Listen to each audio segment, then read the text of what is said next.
2. Hello, welcome back to the land of Skriel. Last time in the Skriel Caverns, we explored, we bantered, we fought a giant centipede. It was fun. We also found a little specimen jar that had a massive minotaur in it for some reason. And then we encountered a lady of the puddle, or the lake, and we now have some new companions in our group. Did I miss anything? The first combat. The shadows. Oh, the shadows. Oh, yeah. And one escaped, Yeah. didn't it? We were beset by beings that almost killed my character because they were shadowy things. And everyone got to see my chainsword for the first time. And we got to see Drusilla use light and how the powers of light can beat the powers of darkness. While Fairheart stood there. While Fairheart stood there, dumbfounded, reading the inside of his eyelids. As he does. As all good noblemen should. And made his own puddle. Yes, he made his own puddle, from which there was no wonderful lady of the lake. Oh! Alrighty, and on that note, you guys went ahead and began a long rest with some talking and introductions amongst the characters. We had some great role playing, and throughout the evening, as you were resting, we heard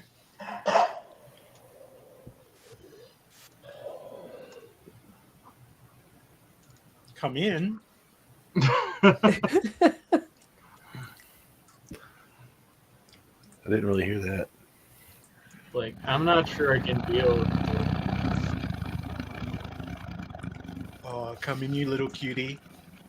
It's purring. Is that the fucking dragon again? it does indeed sound like what you imagine a dragon would sound like. Do I know what kind of dragon or the size of the dragon based on my knowledge of, would it be survival or would it be lore? It would be lore, right? You can roll, but you don't really have all that much experience with dragons, so you're just kind of taking a piss in the dark. All right, I'll take a piss in the dark and roll a nat 1. So you literally took a piss in the dark? You managed to somehow miss the gigantic puddle with your piss in the dark. Which made Nera Luna pretty happy because she saw you taking a piss and was somewhat disturbed by the fact that you were attempting to defile her home. It's funny. You think it's the Minotaur snoring? It feels like a nat 1 would have been more appropriately like, you heard a kid whispering. That's what I was going to go with, but then it sounded more funny to have you pissing either down way. your leg instead It's of pretty in the puddle. hilarious. It's pretty hilarious. Fairheart's arm is stinky. Yeah, it is. I mean, he hasn't taken it off at this point in what, 3 days? It's also very sticky in the pantaloons, I should say.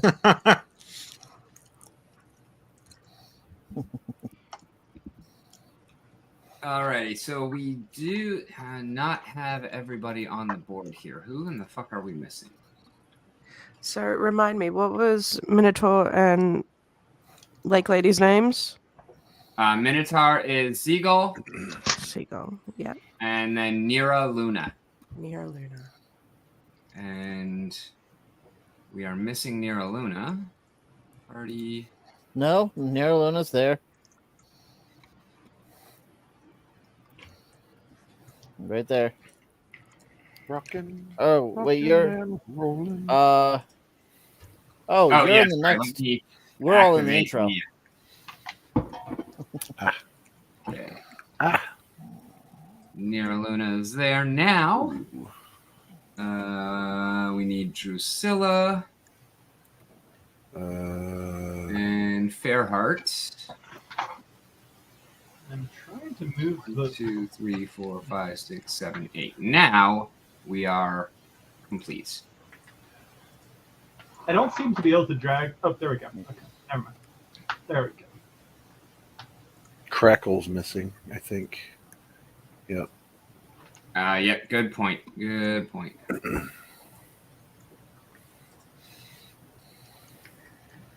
Please.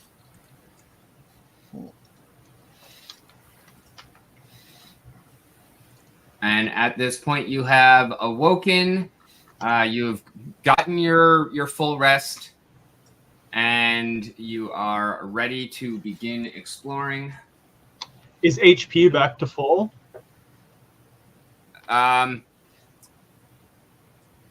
Yeah, we'll just go with that. And are we Yep. still retaining the temporary HP we had at some point or not? If you have not lost them, then yes. Okay, so I have a few left. Also, if you're not at 3 hero points, add a hero point. Yep.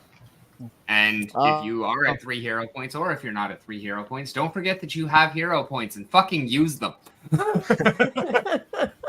Why? Why Is there a use button them? we hit so- for They work long well. rest? I don't It's want to so be fun a failing. hero. There's a button on the side of where it says wounded, dying and then wounded. There's a button that says rest. That looks like a person in bed that says rest Oh, for the night.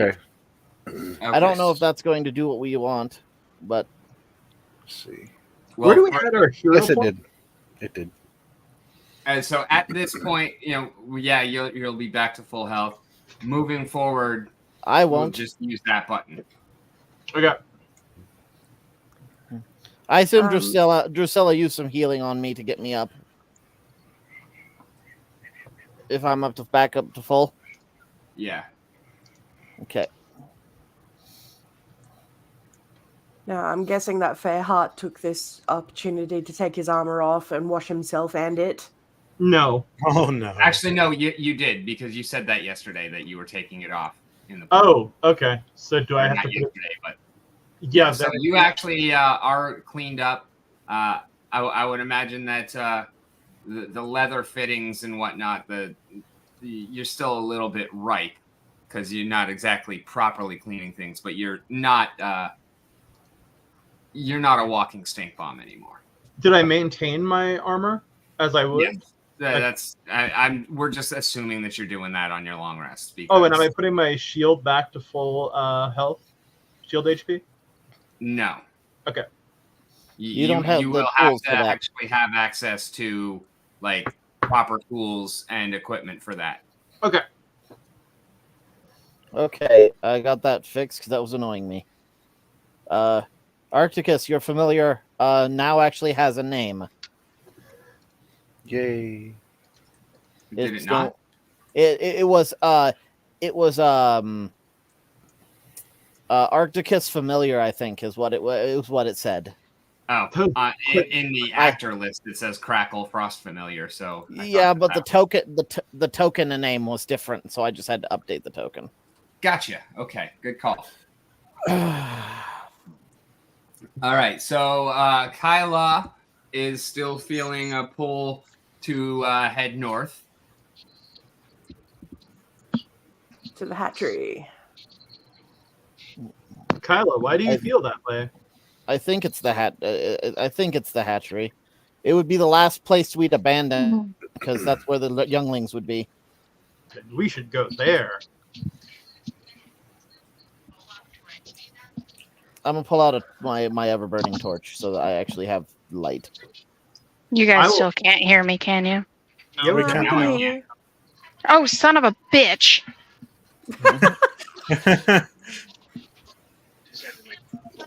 Yeah, this entire time I've been here saying some stuff and it's just no response. So I was just like, well, Under those circumstances, Well, assuming we can't to hear be you, fair, that's the first time I've heard you in a while. Yeah. Yeah. Yeah, that's the first Hey. time I've heard you. At Yeah. all, perhaps. we had not until you said you can't hear us. Or you I'm assuming my mic just fucking stopped working. that seems like a valid assumption at this point. Or we had collective deafness. So if you were like cursing us out behind our backs, it's all good. We have no idea. Yeah, I would have expected. What was your reaction to Kevin almost pissing in your home? I don't consider that muddy thing that is literally up to my shin home yet. After a couple days without finding water, I might, but not currently.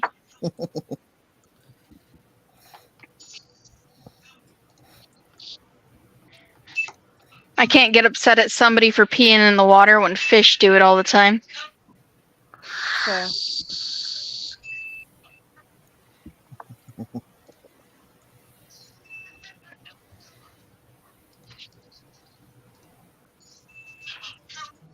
Okay. So we heading sort of northward. Yes. Yes, I'm do waiting that. for Fairheart to take the lead so that I can take the rear. Yes, I will take the lead with my shield up, and maintaining vigilance, scanning for traps as we go.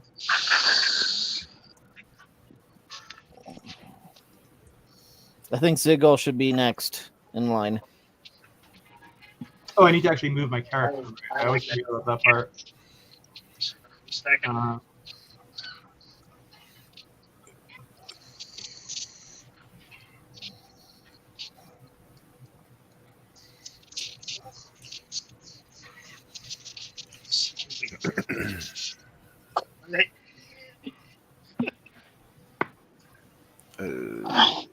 I think we lost. We Rick. lost Rick. Yeah, we did lose Rick for a second. I There don't we know go. I am back. No, it was my connection or my camera disconnected for a second, and so it booted me out. how. Okay. Uh-oh.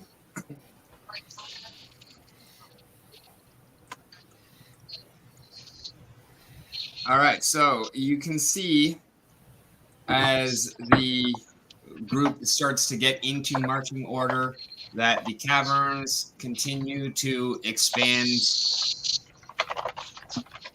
You see the occasional piece of rubble. It looks as though the walls are all pretty natural still. There's just rocks that have fallen from the ceiling, broken stalactites and stalagmites. The ground is still fairly easy to tread, and you do not really notice anything outside of the ordinary. Everything looks as you would expect a cave to look. Okay. The person who's controlling StreamYard, if we got into marching order, is there a way for them to like move all of us all at once in marching order, like to click and drag all of us at once? GMs can do that. Yeah, Ben can do that. I can do that. Because, yeah, waiting on people to move consequentially is slow. That's Foundry control, not StreamYard control. Yeah. Sorry, Foundry, not StreamYard. Yeah. All right, so move forward a little. Yes. Oh my god. I seem That to be driven by some unknown force.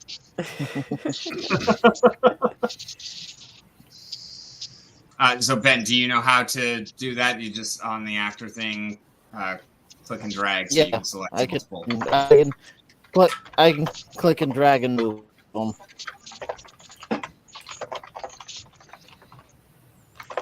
Okay, so there seems know, to be I can- one going. Click and drag and move them. Cool.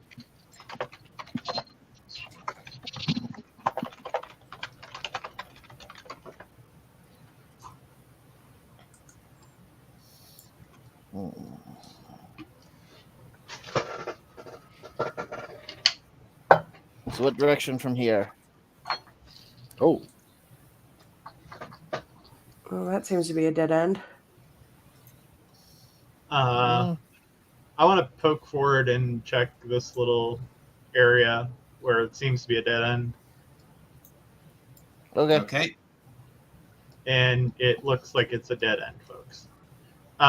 Do I see any crevices or cracks or secret passages? Was there another? You seem to be in a crevice.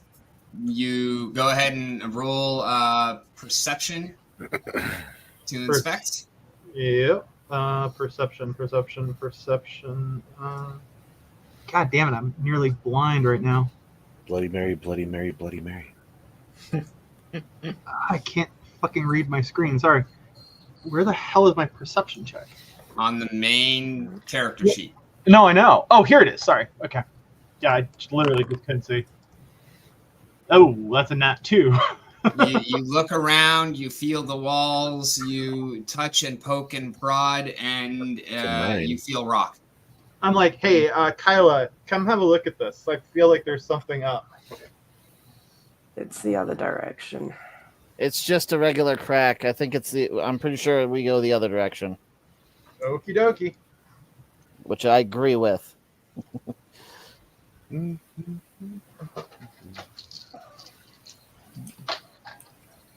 Whoa. You step through a kind of small, not super tight. It's a little uncomfortable for. Oh wait, Ziegel, are you? Oh, Yeah, you I'll just shrink- woke I'll up, so shrink you down. are large right now. Yeah, I'll shrink down to fit through. Okay. I mean, you can fit through as large. It would just be a little bit tight. But yeah, going medium. Nobody has a problem getting through there. It's not super tight or congested or anything. You definitely have to file through single file, but you don't. Nobody has any problems getting through. And it's only a moment of mild claustrophobia before it opens up again, and you continue to see brown and gray and dirt and rock.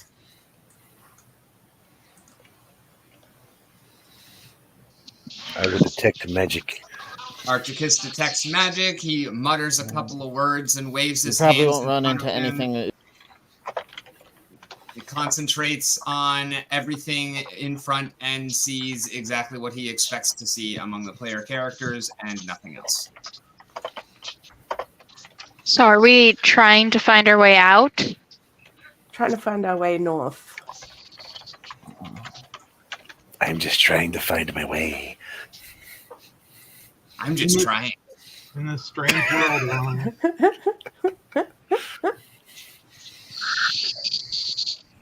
Oh, that's disorienting.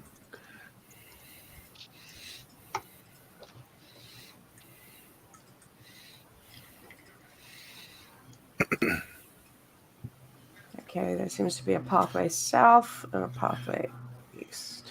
What is 30 feet? 10 6 meters. X's. So that, okay. Okay.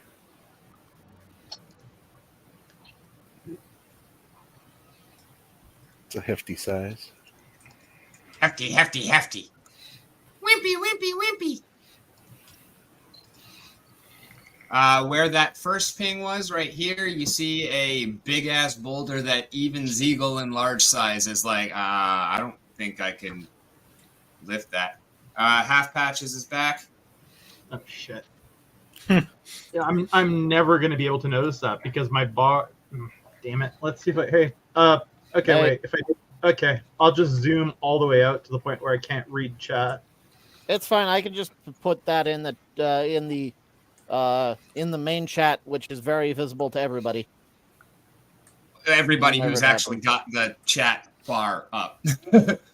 Yeah, no, one of the issues is that I have to go from multiple windows so I don't always have the StreamYard window up, but I'll figure it out. I mostly don't look at the StreamYard. I mostly look at the Foundry. Yeah, All right. same. I mean, I have 3 screens, but even then.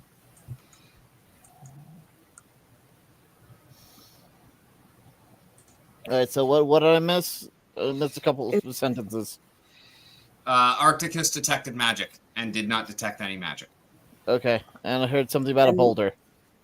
Yeah, there's just a big-ass boulder there that... There's a boulder, and it is big. Is it blocking our path, or can we still walk around it? Oh no, it's not blocking your path at all. It's just big. Does it Okay. look any different from the rest of the rock that's in here? No, It's about 15 except for feet being wide. bigger.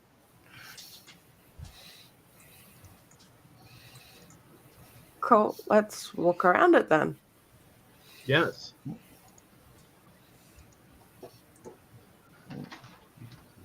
I want to be especially careful in scanning for traps as we walk around the boulder. Okay. Go ahead and roll. Perception? Yep. Okay. I will probably see it quicker this time. You take your time in the lead of the party as you near and as you pass the boulder, keeping a very watchful, wary eye on it, and you notice nothing. Okay. You step past the boulder and you see that there is a path to the northeast, a path to the east that splits off, part going south, part going north, and you see that there is also a little path to the northeast. A very This is- bouldering boulder. This is your home, Kyla, or your former home. Tell us where to go.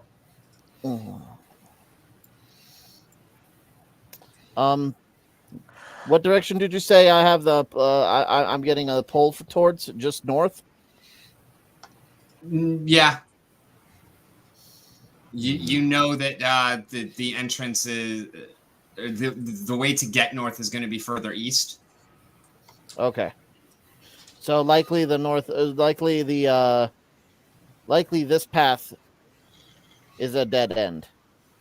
Might be something there, but it's not the direction that's going to lead us to where we're going. You can feel free to look at the overall map because this is an area that you would pretty well know. When I try, I barely see anything. It's Yeah, too that's dark. because it's all dark. Yeah, even when I don't have anybody selected, it's too dark. What the hell is that? Huh? Okay, I'm just gonna pretend that those are supposed to be there. There's a pair of there's an extra Drusilla and an extra familiar down at the very bottom. Oh yeah, no, that's actually. I'm just gonna pretend that those don't exist because we're nowhere near them. All right, Yeah, so we just left them there so that we didn't have to worry about moving them with the party. all right, so I'm pretty sure we have to go further east to get to where the normal entrance is.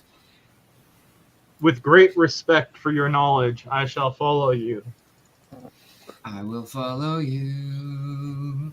And Fairheart is saying that in a way What is that's this respect? Yeah, Fairheart is saying that in a way that probably sounds weird as fuck to you. Yes, As it sounds like a robot, like he's on autopilot. Fairheart respects.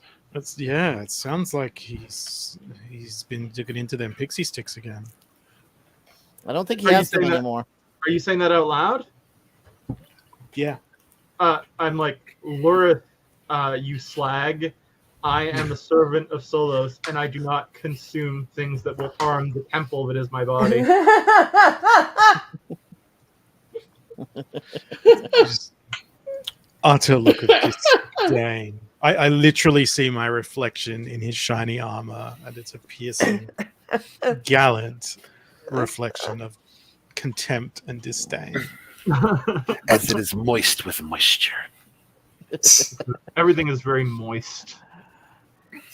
All right. The air itself does seem laden with humidity. You almost wish that you had brought your dehumidifiers along with you. I wink at Lurith as I say that. She averts her gaze. It's a humid humidity. All right. We continue east. She Yep. averts her gaze and literally wrings out a sweat cloth that she's been carrying.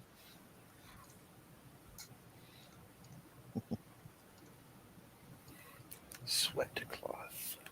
I reach for the Yummy. sweat cloth and I'm like, can I smell that? Yeah. I knew that was coming. I knew it. Oh. Speak. Is that working now? No. Yes. Yes. Well, my mic Oh. is. Can you hear Nira through my microphone? Yes. Okay, so that'll work. I hear Anira. And Anira is Nira Seagull. God damn it. Well, the humidity is going to make her feel kind of closer to home, so she's probably going to take her fucking neck wrap thing. Mhm. Stop blowing in my face. How do I ping? Her neck wrap thing. Right click. Left click hold. Reveal her gills more. Left click hold. Oh, whoops. I'm over here trying to make it so you can actually hear her better. No. Left click So hold. Foundry just Let me see, like this. Found- What's Foundry wrong? on my end just did this weird. It wasn't Foundry. It was your internet. It looks like. It's you. Yeah. I'll be back. So back to the story. Has anyone noticed that Nira has exposed a portion of her gills? Smells like fish.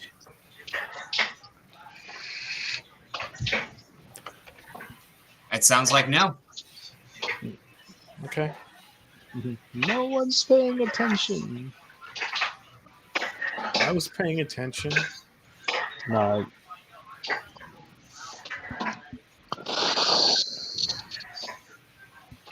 I think Ben lost internet again. He's Oof. back. Okay. I'll Got him. detect magic where I'm pinging. I don't know who has access to what right now. Yeah. Hey, your mic works again. Oh, does I'm it? Hello, I'm back. Welcome back. It's being as bipolar as my other character in D&D. Honestly. It might be the cord. I don't know. Is there an echo? Yeah, there is. Yeah. Yeah. I mean, we're in a cave. Of course, there's an echo. Echo. Echo.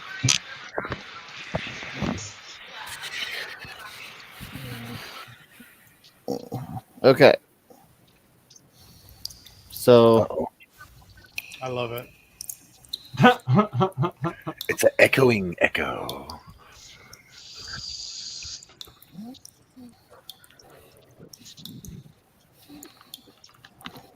Sounds like home.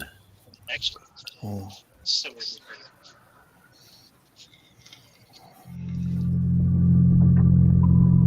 I don't like that noise. That does not sound like home.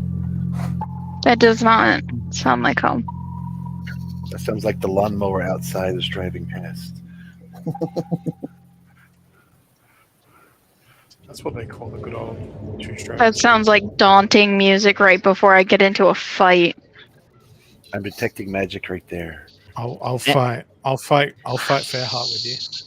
it's ambient cloud. It's ambient Emanate cave. I'm in. from you. Huh?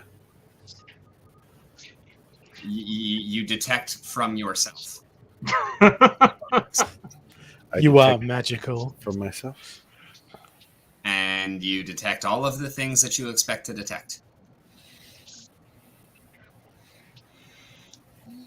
All right. Can we move to like here? Yeah, Right. let's move up. I think we need to take the northern one. What? We need to take the northern one, and then it'll go to an opening, I believe. Cool. Is noise suppression supposed to be up or down? Up. Hello? Yo.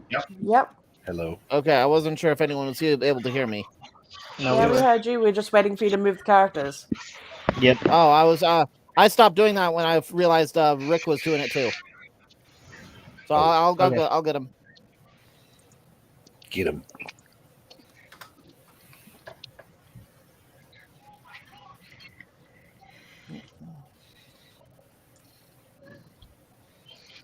You see that the path is fairly comfortable. You could easily go into abreast, and that it opens to a wider area, and it looks otherwise much like the rest of the area you have already traversed.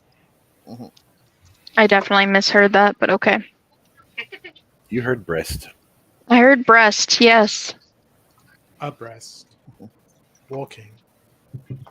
There we go. Is that what was actually said, or? Yes. Yes. Oh. Abreast means side by side. Not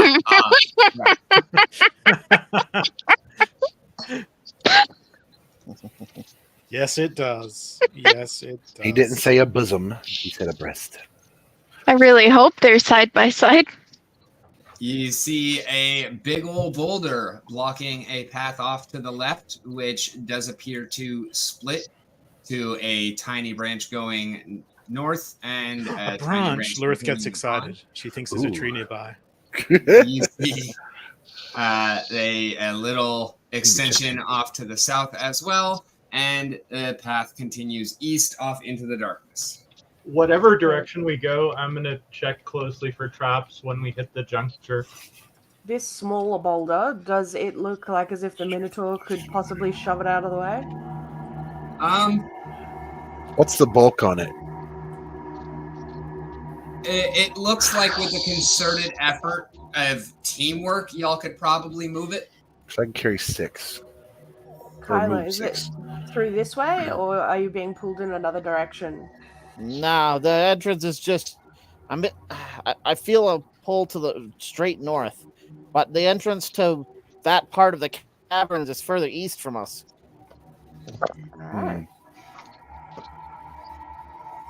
Could be a miner's stash behind that, but I don't know. I wouldn't know for sure. Well, let's not wake up any sleeping dragons, shall we? And let's continue going east. Ben, scroll out a bit. Okay. I'm pinging where you are trying to head. Yeah, I ended up seeing it after zooming out and inspecting the map from a long distance. Let's keep going east. I concur. Yeah. What? Yeah, her mic just dropped again. Oh, well, she also muted herself because we had dinner in the oven, and it's done cooking now. You see that to the east, in the direction you are heading, there is a very small passageway. It's super short, but it is very tight, and you will have to squeeze through. Will I have to take my armor off? Please keep it on. We should. No, you'll have to kind of turn sideways and shimmy through. Will I be able to and then still... have somebody pass you your shield on the other side? Oh, so I have to give up my shield? Yeah. The only person I'm really willing to give my shield up to is Brother Bonk. We should be able to go south and swing around and bypass that if we have to. I don't recall it being that tiny, but then again, that was 30 years ago. So, I don't even see the. Do you want to try and squeeze through, or do you want to go south and try and go around? How do you feel about it, Seagull? I have no stake in this, like in the direction that we go. Honestly, as far as like, do you think that you'll get stuck? He's about the same size as Fairheart. He doesn't feel like he'd have a problem with it. No. Okay.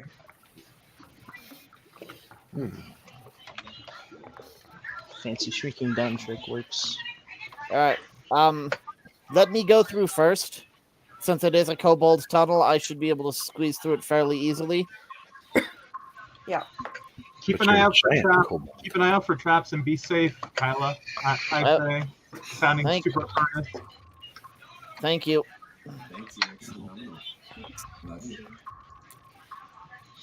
You squeeze through with no problems, and you will go ahead and roll for traps and shit. Okay. Roll perception. You do not see any traps. You realize that this is a spot where typically they would have set up ambushes, but no such ambush happens. Okay. Lurith takes a look around as well. I'll move to here and then I'll wait for the others to come through.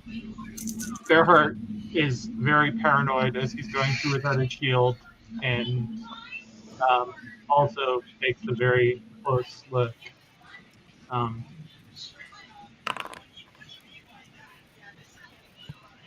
Roll an athletics check. Yep. With my plus 12 modifier.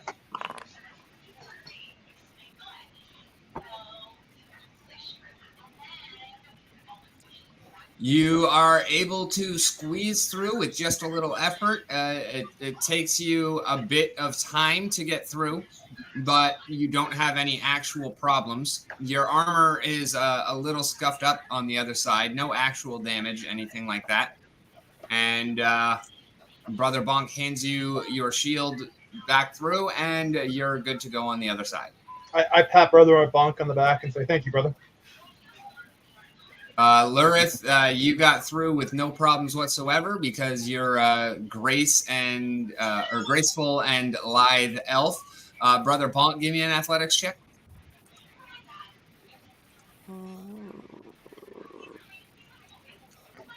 Athletics.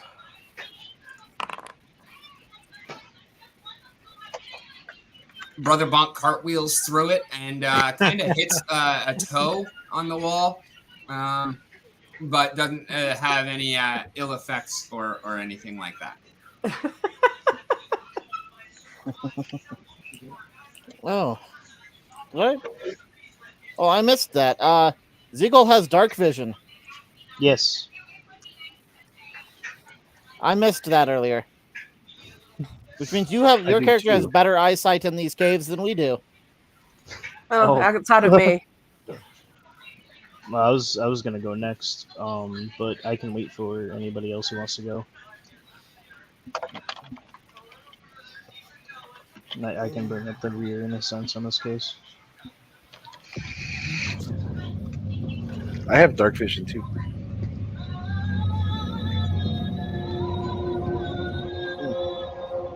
Yeah, there's a few party members here who have dark vision. Yeah, but y'all don't really need the torches; they just make it better. That torch isn't working though. It's all grayscale to me for some reason. Since you started moving us as a party. Did you get back in? Yeah, that's dark vision. That's how dark vision works. Yeah. Yeah, but he You should can't have move a your lit torch as well. Sure. Can I enable it myself or Enable what? His torch. Oh, Music is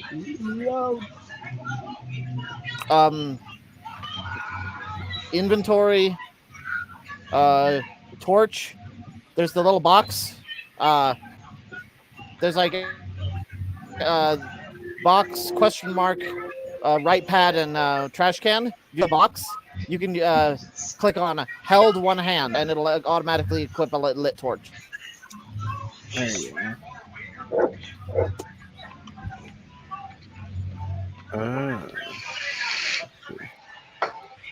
Okay, it just flickered. Wait, let's delete item. Edit item. Held one hand. Drusilla walks up and she is able to easily pass through as well.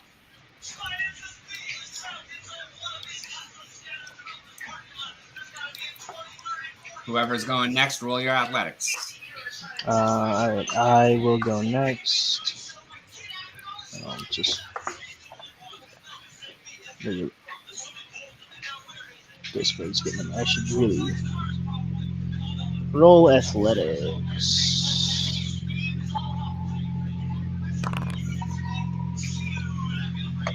You have no problem getting through whatsoever. You kind of start to get stuck a little bit, and you just muscle your way through, and you actually kind of with your shoulders make some grooves in the walls and actually widen the space just a little tiny bit. Not enough that it actually matters, but Big, strong.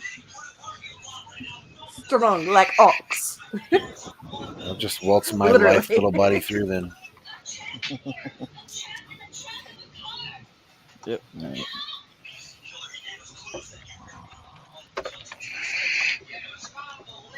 You've been ignoring me the whole time. I don't know. I'm sorry. All right, the entryway. Now that everybody's through, because like the entryway to the hatcheries, just a little bit up ahead and to the north. There'd usually be guards and an ambush right here, but nothing. Can I double Are you check? saying you'd lead us into an ambush? This is where we normally ambush, but no one's here. I want to see if there's. Note that I wanna- you said lead, and he went in first to make sure that there was none. I would like to look if there are any traps, remnants of traps, or remnants of the individuals who might have been here during the previous ambush setup.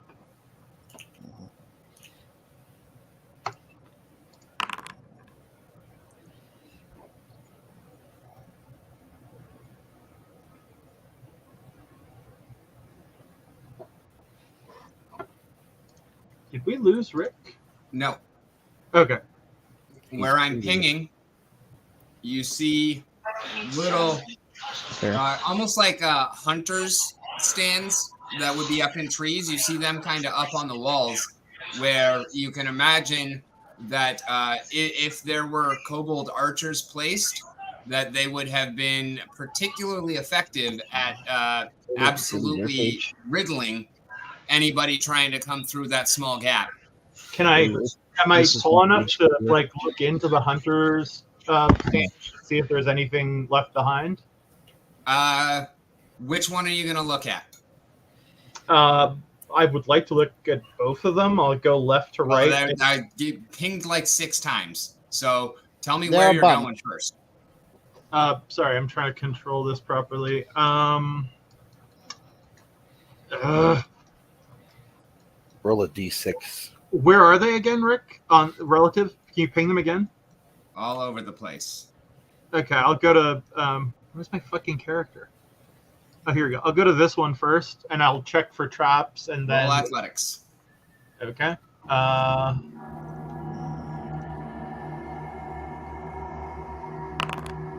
Roll perception.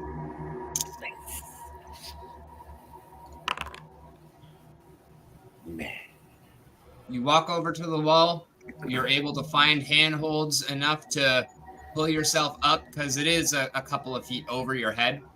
And you get high enough up on the wall to where you're able to kind of look into the stand.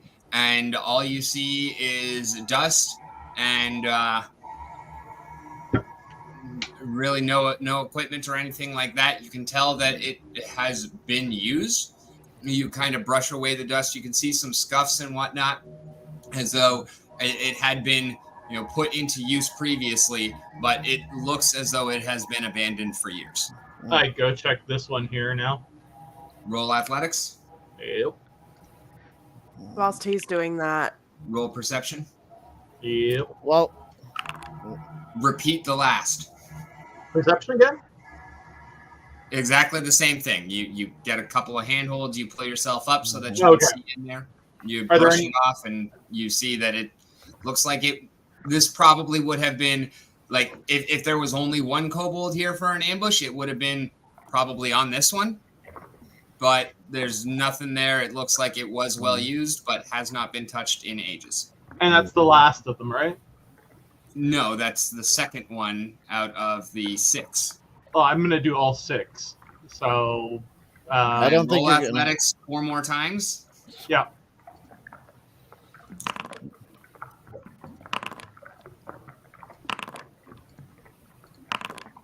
Uh-oh. All right. 3 times. On the very last one as well. 3 times you climb up and you find absolutely nothing out of the ordinary except a pile of dust, leading you to believe that these have been ignored or left abandoned for ages. But I'll use over here, I'll use a hero point on the last one. all right. First Reroll. hero point of the session. Of the game. of the game. Yep. All right, the last one, the same exact thing. Okay. It's I just like- wanted to use the hero point. No, I'm glad because I wanted you to use a hero point. So as he's doing that, Kyle is explaining we'd have archers in these blinds, and then in this little dead end corner right here, we'd have a pair of kobolds that had fire bombs. I go check the corner for shit. There wouldn't be anything there if they Yeah, are. but this is Fairheart you're dealing with. True. As Kyla throws a firebomb behind him. Do you want me to roll perception or athletics here? Yep. You don't need athletics. You're not climbing. So you go look in the corner. Okay. You see a corner. There is dust. There is rock. There is dirt. Okie dokie. Well, I go back to the head of the party and brandish my shield up and be like, okay, well, I've inspected the place thoroughly. There are no cobalt remnants except dust. There was always the possibility there might have been some arrows in those blinds, but at this point, I'm not sure if they'd have left any of that behind. These kobolds are awfully tricky, they are. But you're a good one, Kyla. Mm.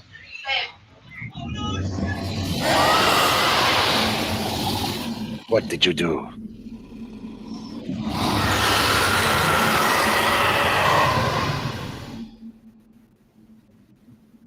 I turn to the Minotaur and I just ask, friends of yours? You angered the beast. It is hungry.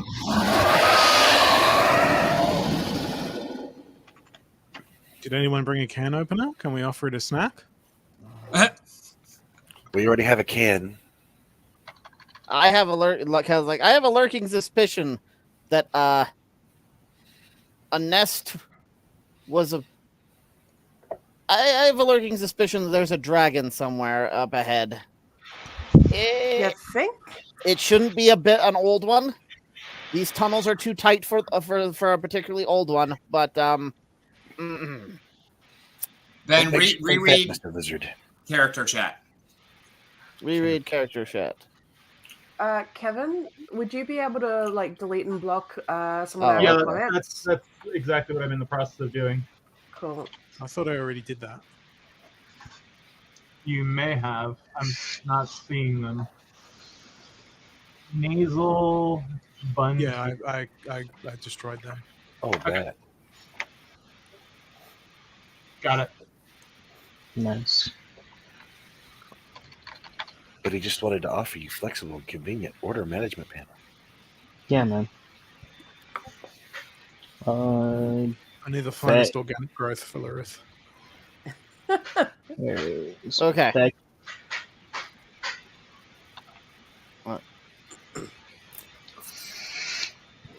Well, let's press forward at least a little bit more to make sure. Alright, back in the marching order then.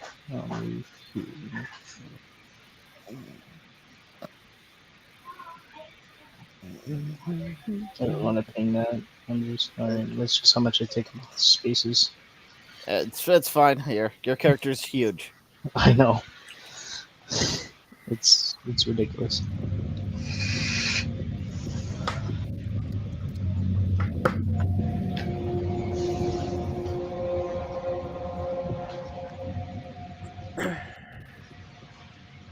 Whoa. Look, Whoa. why did I move way back there? There you go. Now you're back to being a regular size. Oh, beautiful. Thank you so much. Your mini still technically, your token still technically is large, but you look normal. So Yeah.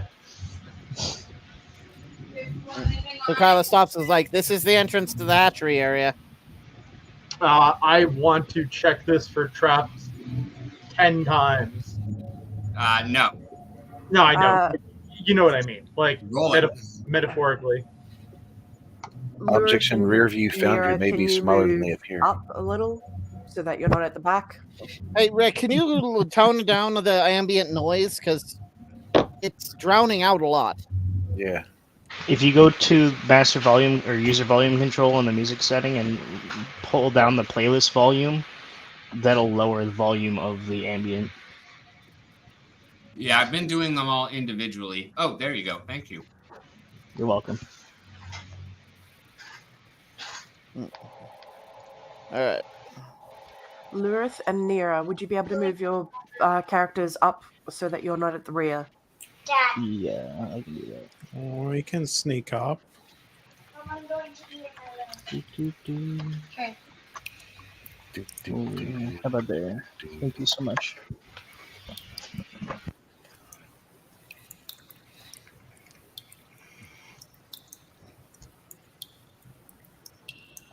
All right, Fairheart, you carefully inspect the entire passageway, and you find dirt and rocks and sand and dust. Rat caca.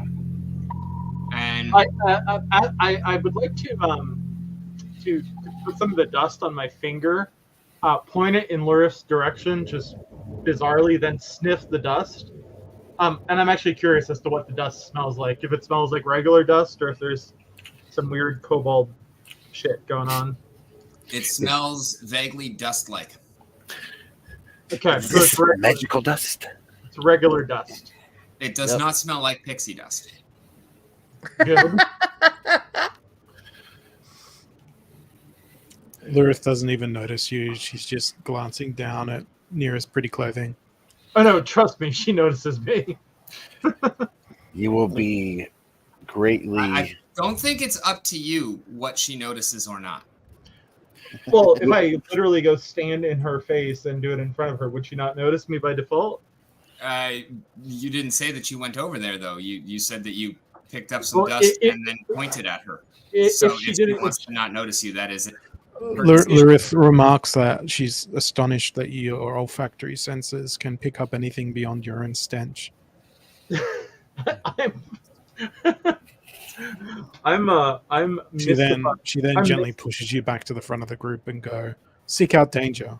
I'm mystified that Solos hasn't smited you yet. There.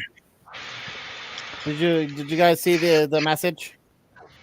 No. No. Where's the message? Nira got booted from stream. Oh, okay. Mira got booted from stream. Yeah. Okay. Is she here now? She needs an invite. I don't know, room, am I? think. Okay, I I can think hear your mic. Yes, you're here. Yeah, if you do get booted or the StreamYards drop out, you can use the same link in the same session. You do not own. any Yeah, getting back is easy. It's just staying in. Oh, yeah, because Mhm. Kevin has to let you into the room. Fairheart, you will be happy to I will to know punch that you. I am well versed in magical terrain. I'm glad to hear that. That is very good. Rick, if you ever complete that, I don't know if you did the StreamYard admin thing I sent you, because if you do, you'll be able to add people as well. Just FYI. Oh, okay. Yeah, magical terrain lore.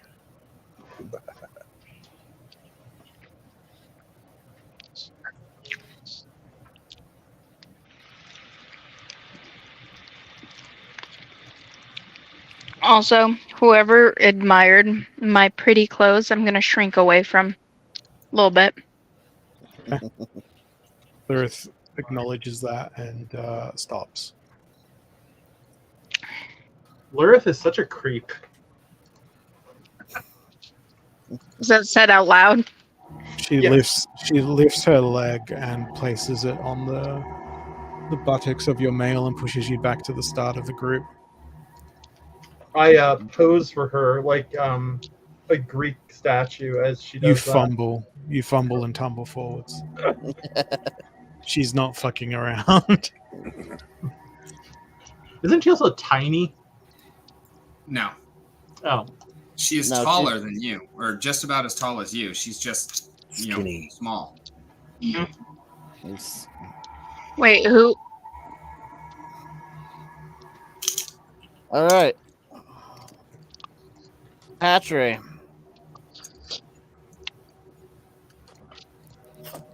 what does it smell like in the hatchery? I was just thinking that too, because in the fucking Baldur's Gate 3 section. When you go to the hatchery, it reeks. Acrid. Given how abandoned everything has been, I would doubt it smells that bad. Sulfurous, perhaps? Please let me know if we're going to get a decent description so I can stop eating them. Sulfurous. You don't Would be see more like the hills. or smell anything It's more particularly the- out of the ordinary at the moment. You It's more the see fact that rotten eggs smell like sulfur. cavern is continuing in front of you. There is a little bit more detritus lying around with rocks, broken stalactites, stalagmites, etc. There's still that same cover of the dust of ages of unuse that covers everything. Ages of unuse. I asked Kyla, how many kobolds would be hatched at once in a hatchery this size?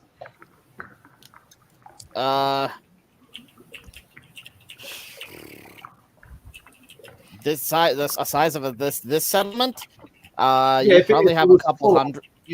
You'd probably have a couple hundred eggs at any given time. And do I know the gestational period of a kobold, Rick?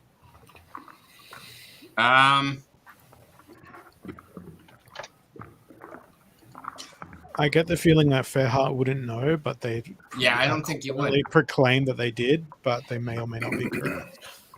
But I have such a good knowledge of lore. What Not- lore? Yeah. Taught by a church that probably not actually gone into a kobold nest themselves. I asked Kyla what the gestational period of a kobold is. Normally takes like 2-3 months to hatch. So you're telling me that this place could have produced 2,000 to 8,000 kobold a year? Not all survive, but yeah. What's the survival rate? How hungry are you? Well, if there's a dragon egg in the clutch, very bad, because the dragon egg's the only one that will survive that. Then you have the initial hatching, which is maybe a third will hatch. Then you have the first trial of adulthood, which most don't survive that, and then the second trial of adulthood, which is when I left. So not many actually get to become adults. I pat Kyla on the shoulder and I'm like, well, thank you for educating me. I very much appreciate it.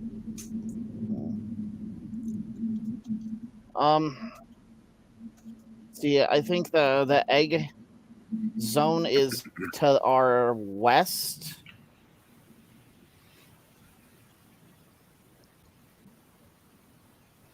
Where are you being pulled? I'm going to quirk an eyebrow and go, did he just say egg zone? Do you like eggs? The place where the eggs would have been laid and nested and cared for. Well, one in particular. The place where your egg hatched. Yeah.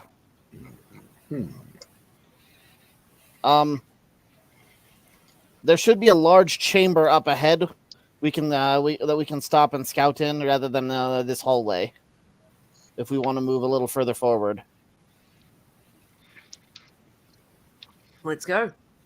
As you say. Onward.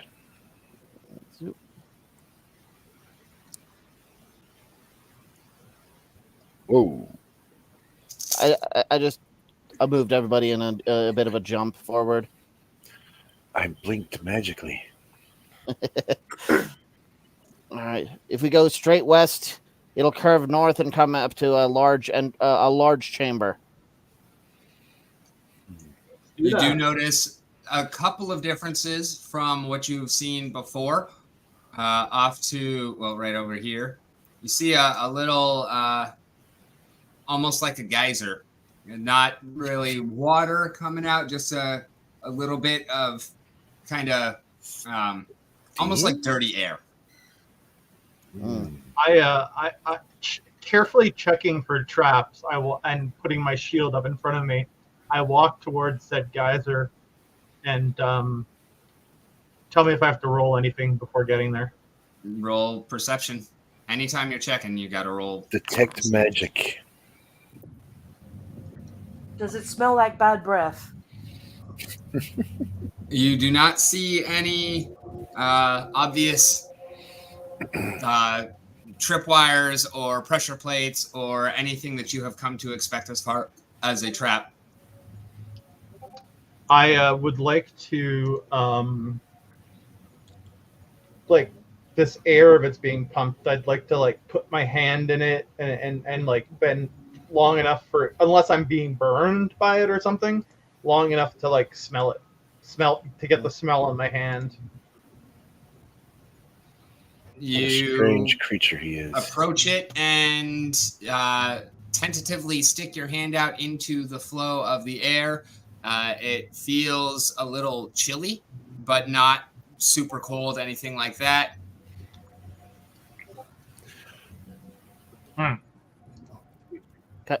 Kyla sees you doing that stuff. She's like, that's one of the thermal vents. Oh, you guys harness geothermal energy. Cool. No, mostly we try and avoid it. Oh, That's the tail end. That's why it's cold. If I we were see. down in the deep mines, that would not be cold. hmm. You get the impression that it's basically just moving air. Still useful, but yeah, we don't use it for like energy or power or whatnot. We just use it for, I guess, kind of like a fan Drying yourself off. to keep air moving. Oh, I see. I'm going to stow my torch. Okay.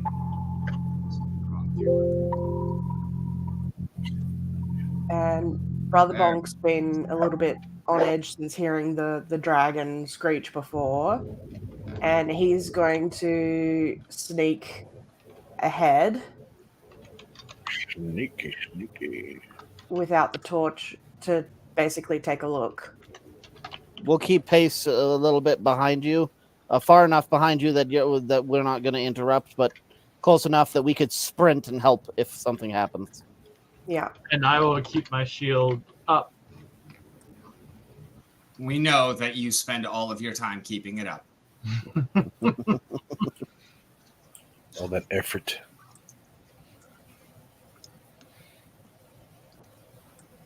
All right, Brother Bonk, when you step up to there, you notice that you can't see a light source, but you can see light up ahead. It's not well lit, but there is something there. Interesting. That's why you can see in color. I'll keep slowly pacing forward. As he The area disappears, widens out in front of you, and you can tell from, okay, you see where I'm pinging? Yep. With your intellect, you can see that you can see color there, and you get basically dark vision up here. So you can tell that the light source must be over here from the way that that wall is blocking it. You can Alright. clearly see the shadows and how that interrelates, and you can figure out roughly where that light source would be. All right. I'm going to creep up against this wall. And now you can see And- that light source. Basically edge around, basically just keeping an eye out on everything. okay. Very. What edgy. is that light source? Is it like a furnace? Is it a like, what is it? What does it It's look like? definitely warming as you approach the light source. Oh, okay, so it's more of a heat source than a heat source that doubles as a light source. Okay.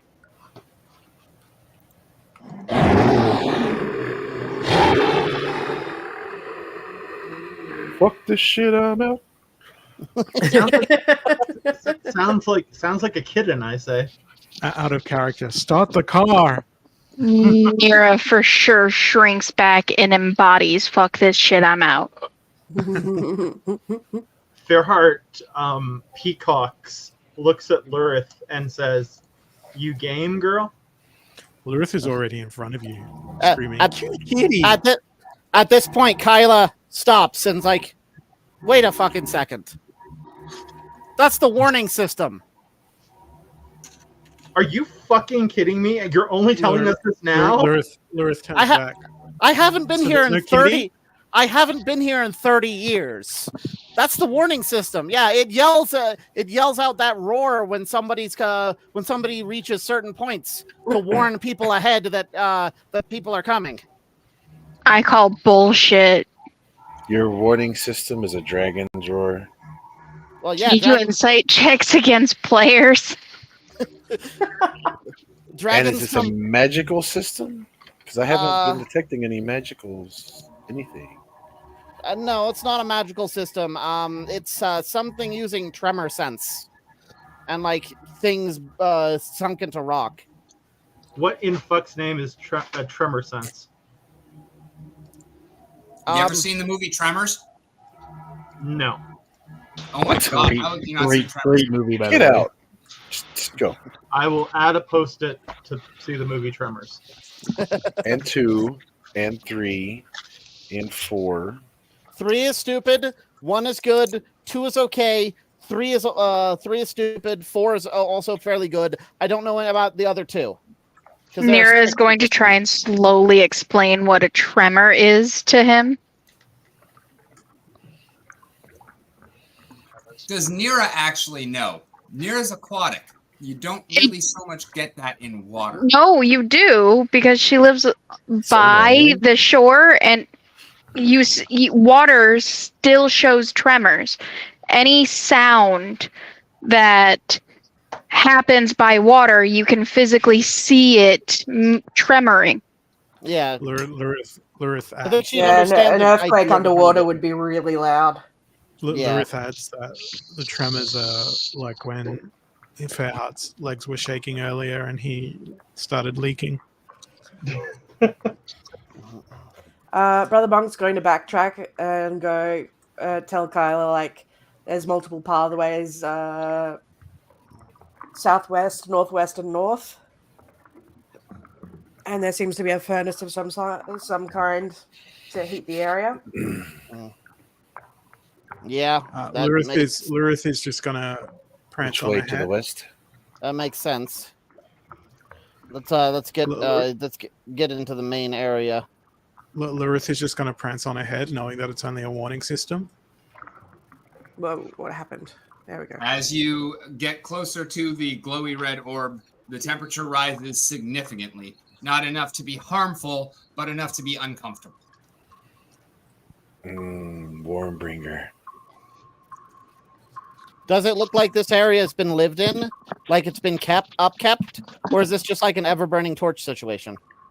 It looks like the area has been abandoned about just as long as the rest of the areas that you've been through so far. Okay. Lurith carries on.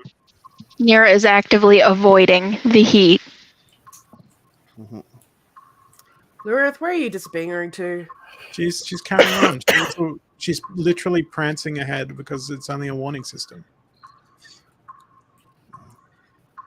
Well, let's keep up. She is going the correct direction for where I'd like to go. Okay. And she just shouts back, "Hey guys, I think I found another one." Well, where's she? Oh. Is this something that I can investigate?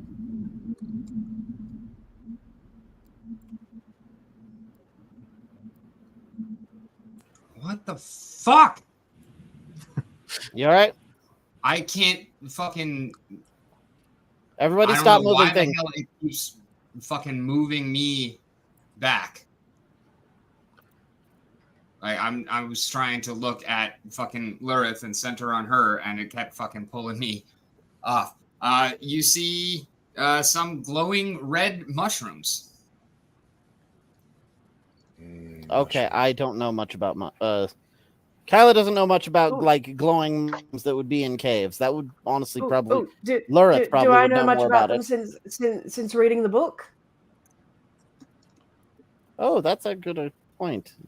I may also know any about. I'm very mushrooms. curious about the mushrooms, so I want to walk up to them too. Roll I'm roll an expert survival. Roll survival. Yep. All right. Oh, Survival. oh, you too.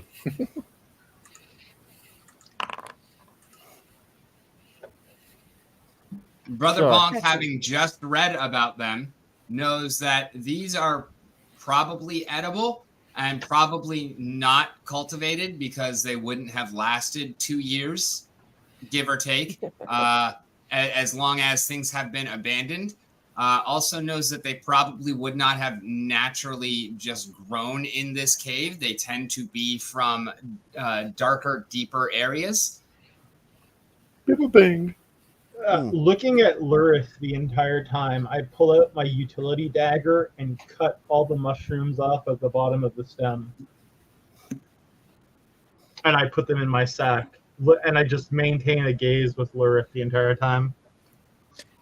Lurith? The moment you made eye contact, she walks away. I basically go. According Fairheart will to sleight what of I hand. remember, that those should Fairheart. be good eating. But what are they doing up here? They shouldn't be growing up here. Fairheart roll what? Sleight of hand. How the Or fuck it might be did- thievery. Okay. Yes, it's thievery. Oh, Alrighty, roll 1d3. oh. Yeah, Wait. okay. Oh. So I do / roll d3, right? Yep. All right. You are staring so intently at Lurith's ass as she walks away while you're trying to cut the mushrooms that you slip with your utility dagger and you slice a finger open a little bit. You take 2 points of damage. Okay. Do I get the mushrooms? You get the mushrooms, but one of them is covered in blood. I'll Seasoning. offer the one covered in blood to Lurith and put the rest in my bag. You have She's 3 mushrooms in your bag. Put it in your inventory.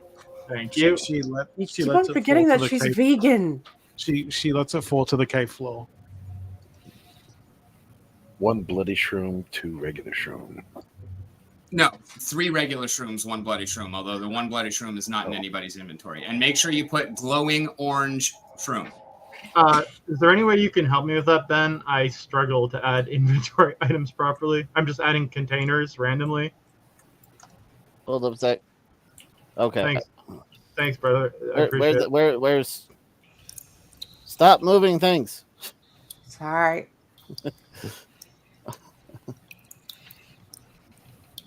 Okay. And they're still glowing when I put them in the sack? Yep. Oh. I turn to Brother Bonk and I'm like, Get on site. and I turn to Kyla as well, and addressing the two of them, I'm like, you know where we could maybe find some eggs? I feel like we could make a nice omelet with these.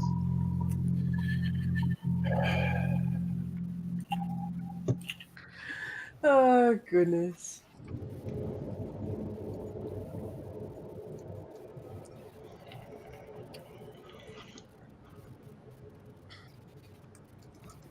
Urge to kill rising. Okay. No TV and no beer make Homer something something. Yeah, Lurith is going to continue wandering on down the hall. Kyla is heading this direction. Lurith found a dead end. Kyla's like, hey guys, over here. I just follow Kyla at this point. All right. Lurith found another dead end.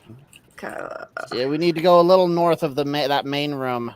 That'll get us to some more of the lived-in places.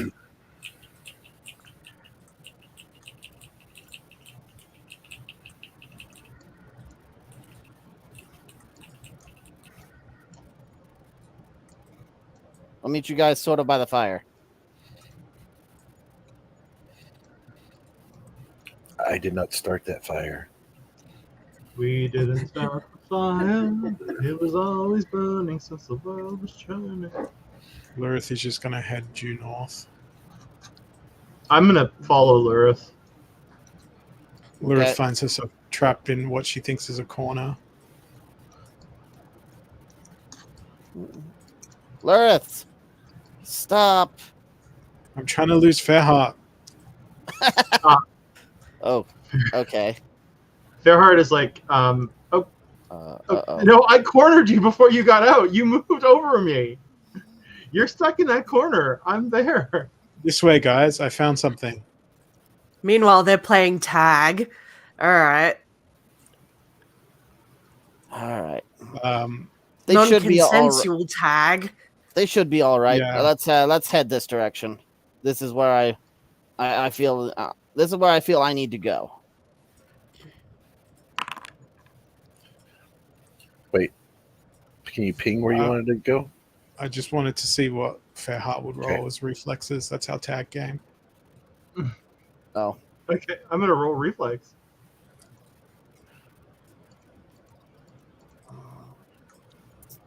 I'll wait a bit for people that are following me. I think I won that game of tag, Lurith. Yeah, you did. Your prize is my contempt. What's this, this stuff? Rick? As you come around that corner, Yeah. you see what looks to be strings of silk and a whole bunch of shit reminiscent of spider webs. Fuck this shit out now. Do I Well, it's a hear good- Well, it's a good thing that's not the direction I need to go. Brother Bonk immediately starts looking at the ceilings. I look everywhere looking for a sign of some creature or some type of trap. And Lurith, I roll perception accordingly. Lurith jumps out and tries to scare Fairheart. I just rolled a nat 20. Do I roll Explode it? again? Yeah. Oops.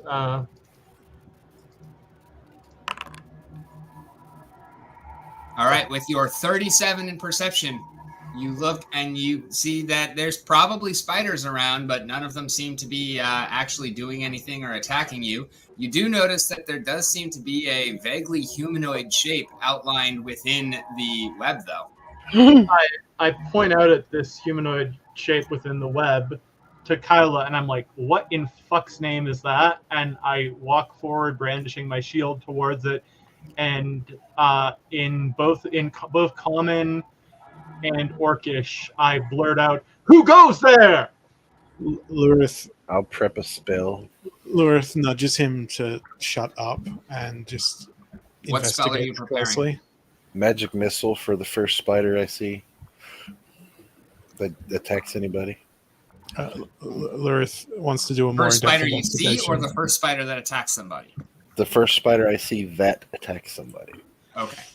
Lurith just approaches the web and starts dismantling the cocoon with her bare hands. You can't really reach the cocoon immediately. It's kind of well within. Is it the person web. size? Are you? Is it person-sized cocoon or kobold-sized cocoon? It is a medium-sized cocoon. Can she climb? All right, that's gotten Uh, Kyla's attention because that should not be this deep if giant spiders are here. Do I know what this is? Do I perceive it as a threat? You can tell that it is a spider web, and that if something managed to get a creature only a little smaller than yourself wrapped up, that it's probably not a threat. Can Lurith I take my do a torch. nature or climb to have a bit of a better look? Before Lurith gets a better look, I pull out one of my pints. Hey, you Yep. just did your thing. Let somebody else have a chance. I didn't realize that was a thing. Sorry. You are interrupting other people when they're trying to react. Lurith, so are you trying to climb into the web, or are Yep. you trying to inspect the web? I'm going to climb into the web in order to more closely inspect the cocoon.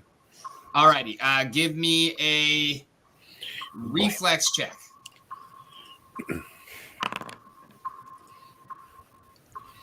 As soon as you touch the web, you feel very sticky, as if it's already trying to pull you in, but you are able to react quickly enough to not get stuck. Okay. Do I reach the cocoon to investigate it further? No. You reached out to start climbing through the web. You felt that you were going to get stuck if you did anything else, and you recoiled. You can continue in if you want. If you're going to continue, maybe cut it with your sword. Yeah. Can I use my chainsaw to carve a path to the cocoon?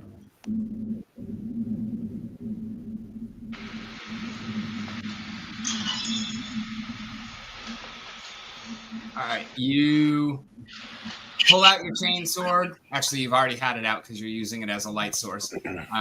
So you carefully make sure that you only touch with the blade, and you manage to cut through a little bit and slowly begin making a path forward. The cocoon is back here. Now, roll initiative. Oh, everybody. Did I get another action after Lurith got stuck? Because I was going to prepare a flask of oil from my pack. I have my fire breath, so that I was planning on using if this got violent. So Yeah, I was planning on setting the whole thing on fire. I kind of didn't want to because there might be stuff in the cocoon No. that Yeah. might be valuable information. Nira's in the back watching everyone and sighs. In size, saying, brains the size of a jellyfish. Did I have a chance, Rick, to prep my oil or not? After initiative. Oh, it's after initiative. Okay. Yeah. The jellyfish here are quite huge. And yet, Gerard, many what of them is your have one. modifier on initiative? Say that again? What is your modifier on initiative? 7. Nero, what is your modifier on initiative? Working on it. 4. All right, and then HP and AC for everyone, starting with Kyla.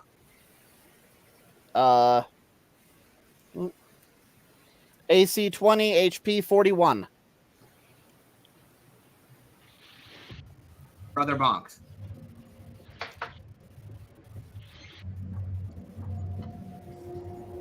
Brother Bunk.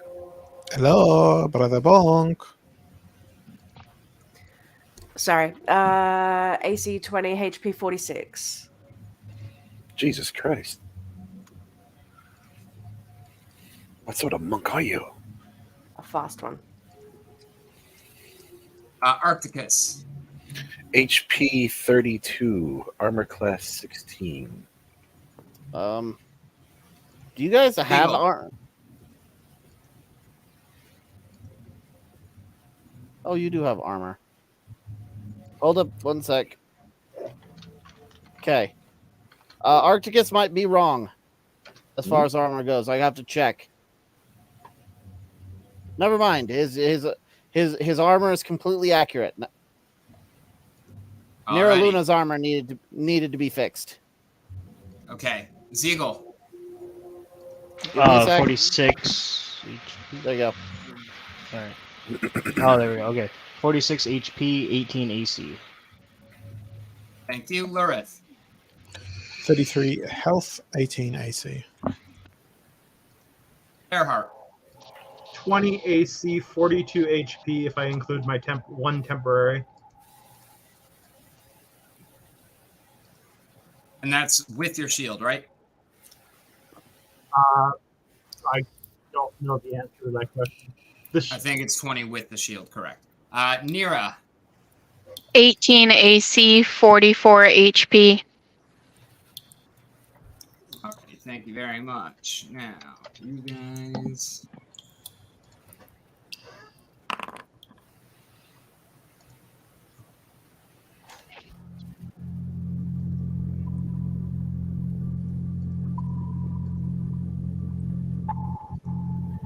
Oh no. Does this trigger my trap card?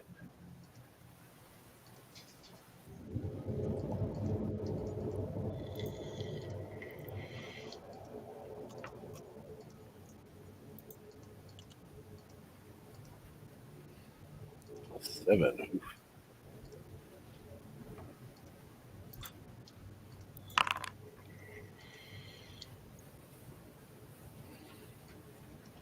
Okay. Alright. Lurith's 14. Everyone with the crappy rolls. Hey, brother. Bonk rolled well. Arcticus was a 10 on the die. Bonk. Where's Bonk? Seagull was a 12 on the die. 16. Okay. 16 on the die.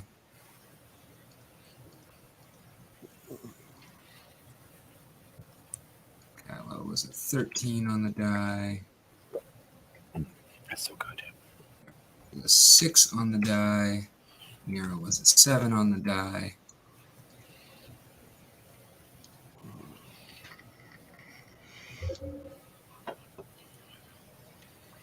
Six. So that's a 10.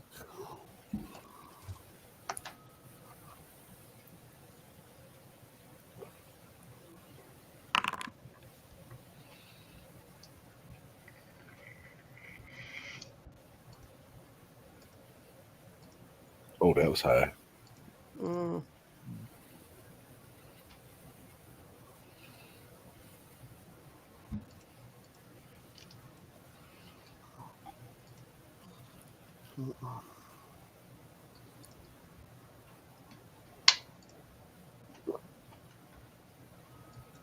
Alrighty. As soon as Lurith steps into the web, Mm-hmm. you all see a giant spider come down from the north side and another one come over from the west side. The one on the north side comes towards Kyla. The one on the west side goes straight for Lurith. Great. Does that trigger my held spell? Yes, it does. As soon as the attack goes through. Okay. If there's Oh. if there's a role playing reaction, I just say, "Lurith, you cow." That's That an I'll explosion. allow. Do NPCs explode? Yes, everything explodes. And that one also counts as a 0. So the 29 is a 29. But that does beat Lurith's AC, and therefore we still get the damage of 11. That would beat Dritz or AC.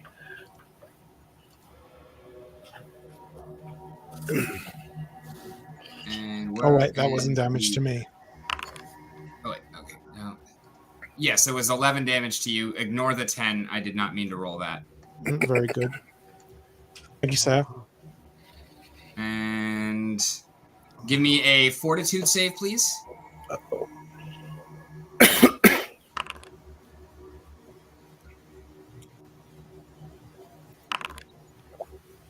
All right. You feel sick, but you take 0 poison damage. But you are off guard for 1 round.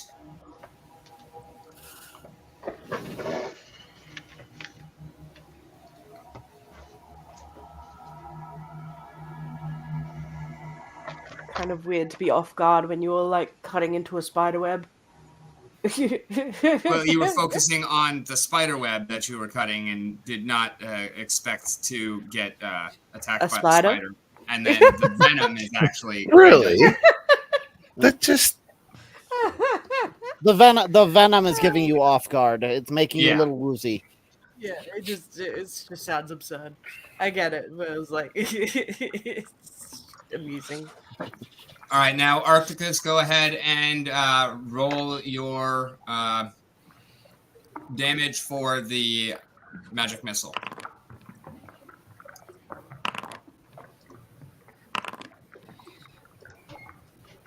Wow. That Triple was pretty ones. terrible. Yeah.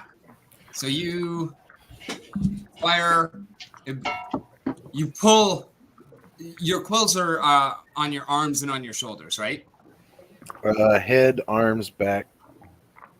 Okay, No so shoulders. you just pull a couple of quills off of your arm and kind of imbue some energy into them, and then just flick them out real quick, and they strike true, and they hit the giant. They hit the spider, but it seems relatively unfazed. So does that count as any damage with the +1 or no? Yes, basically the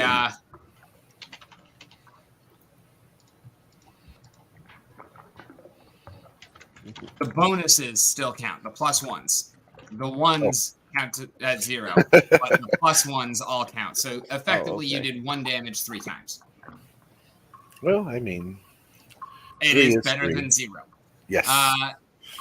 Then At least I know we'll I can move- never deal 0 with it. Now, does that count as my action or for this roll, this turn, or is that like that was your action surprise for the action? surprise round. Ah, gotcha. Like Thank you. that is all actually before we get into initiative order. Gotcha. Now it is the beginning of the first round. Brother Bonk is first. Lurith is on deck. Okay. Glad I Brother did that. Bonk is going to get into Dragon Stance. Okay, 1 action. Sorry. How do I? That. There you go. Yes. Oh, we didn't. Need it. Whoops. No, it's all good. I did it, and then you did it at the same time. Cool. And then I'm going to run up to the northern one. Okay, That's you've got action plenty number of room. 2. I'll go in behind it to give people a bit more room. And then I'm going to strike it on my 3rd action. Okay, are you going to flurry of blows? Or are you going to dragon kick? Dragon or are you gonna tail. regular strike? With Dragon Kick. Okay, roll it. So All right, that's a roll your damage. 17. Oh, that was full damage. Explode. Maximum damage. You roll. Yeah, so explode a That D10. explodes, right? Yep. Click to apply for. Here comes another one of those crazy. All Uh, right. Okay. So That was a 1. So It's that's 1 plus 5. just a. yeah. So then it's just a 5. No, it's just a 0 because you only explode the die. You don't get your bonuses again. Okay. Yeah. So So it's y'all 15. see a flurry of movement as all of a sudden just a flash of green and black and gold passes everybody by, and Kyla is the one who is standing there feeling the wind as Brother Bonk reaches max speed, rushes by, turns around and kicks the ever-living shit out of the biggest spider you've ever seen, and all of a sudden Brothers Bonk's foot just goes right through the main body of the spider, and Kyla is just covered in ichor as the thing fucking explodes and splits in half. Terrifying, Brother Bonk. Wonderful. Wonderful display. Lurith, you have just been bitten by a big-ass looking, semi-terrifying spider that is looking eye to eye with you, and just bit you and made you feel a little sick to your stomach, but didn't actually hurt you at all. not nearly as much as you expected it to.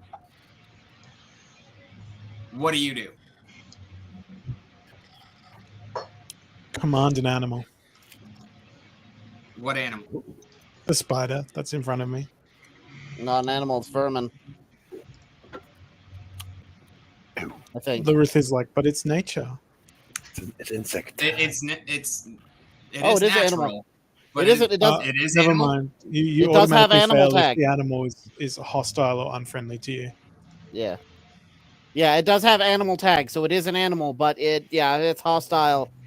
Okay. I should have looked because I was totally going along with you on that. Like, yeah, no, that's not an animal. That's a giant fucking insect. In I guess it would have worked, but you're in right. in 5th edition, it would be considered a vermin. It wouldn't be considered an animal. The druids disagree. Run from, they are delicious. The druids disagree. Mhm. But yeah, no, it's hostile. So what's up? What's next? Well, Lurith is going to take root.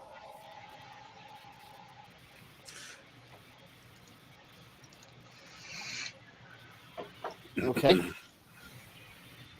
How many actions does that take? Use? 1. Okay. Just a single action. So you get the take root spell effect. Yeah. So in the thing that's showing in chat for take root, click and drag the thing that says spell effect over to your character. Oh, cool. I would if I had And you'll enough see this- resolution. Oh.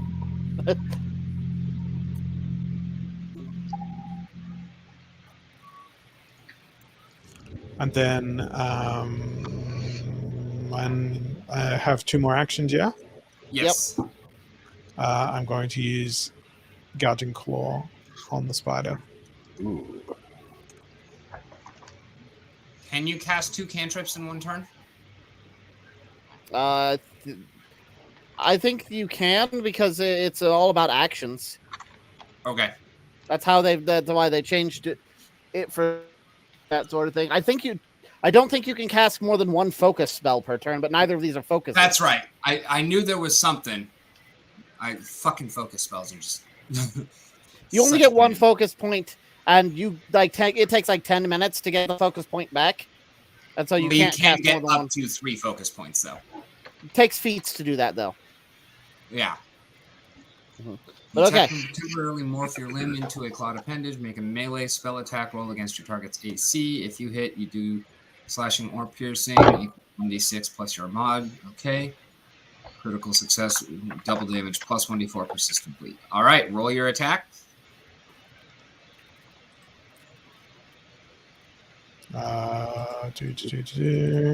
Damage.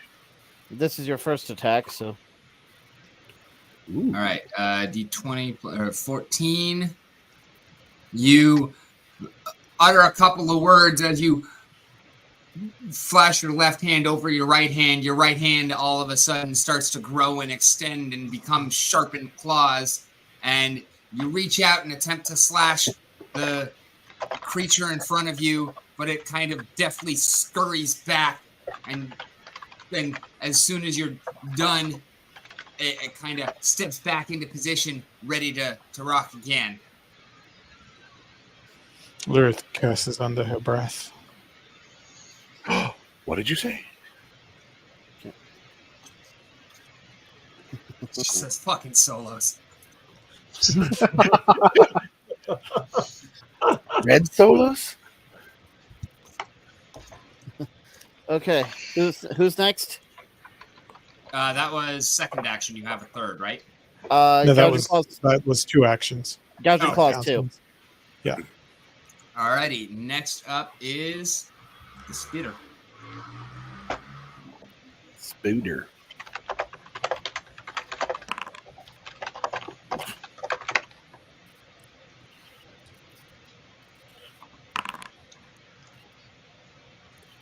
Man. These are low-level things. We're never going to not get hit, it seems. Mhm.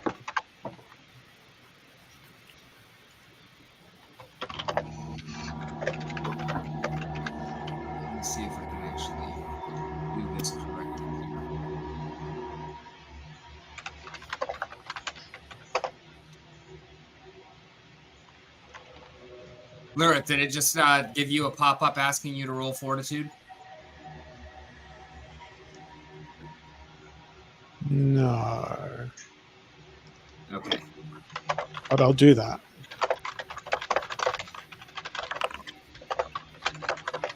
Nice. Ooh, All nice. right. Don't you have a bonus to fortitude, seeing as you are rooted? Oh, I think it takes that into account. I don't Maybe? think it does because it says Constitution +1, Expert +7. he has the buff on him though. Yeah. Well, it's +1. Yeah, you're right. It's only against attempts to shove. Oh, okay. That's why I didn't apply it. Doesn't matter. You saved anyways. So this time, as you reach out and swiped with your recently enlarged claw, the spider scurries back out of the way, and just as your claw passes the threshold of damage, it lunges forward and bites down on your arm. And this time, you don't feel the effects of the poison, but you do actually feel some pain from the bite, taking 8 points of damage. Next up is Kyla. Ziegel is on deck. But the spider is going to use its second action to run back through the web and start to climb up the wall here. So now So it's it got ends height its advantage. turn. It ends its turn 15 feet up vertically on the wall. Lovely. Okay. So it is my turn. Yes. I need to look up.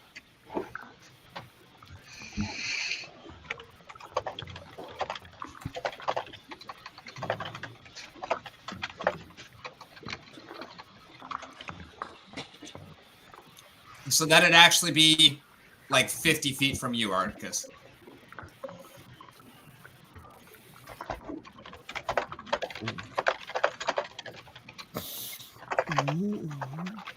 Actually, I can do this. Let's see. Now measure it. See if it still says 40 or if it takes into account the... Okay, it still says 40. Well, it says +15 over the target. Yeah. Although, because of the angle, I'm only, like, it's not 55 feet away from you, it's 50 feet away from you.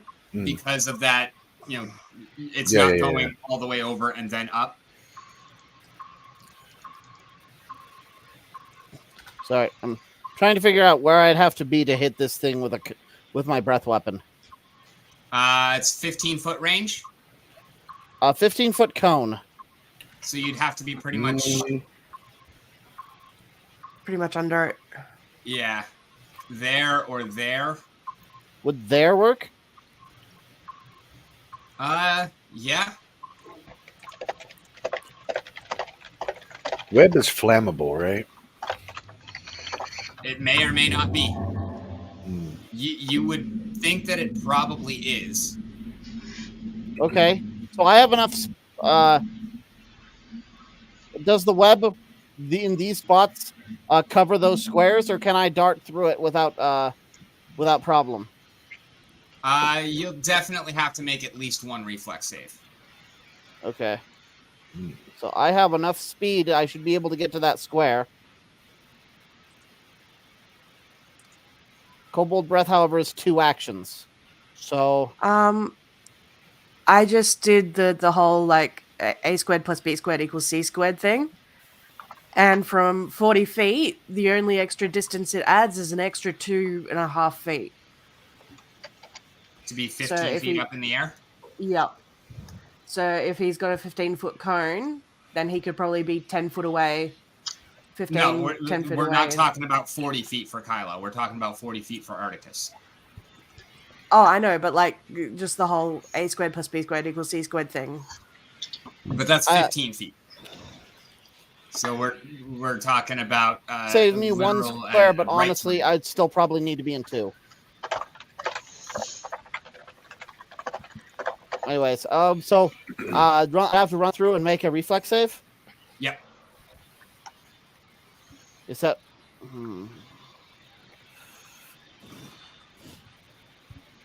Or you could do an athletics to try and jump over it.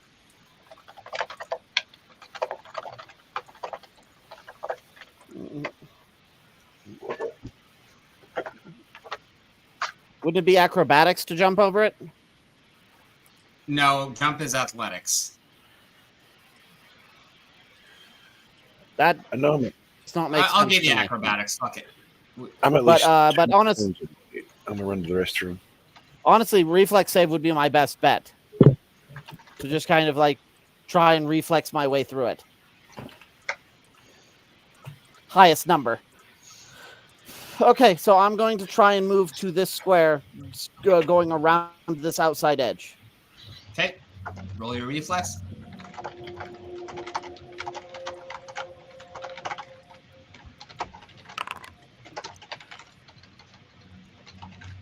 You are able to dodge, duck, dip, dive, dodge, and avoid the sticky strands of the web and make your way through without a problem. Okay.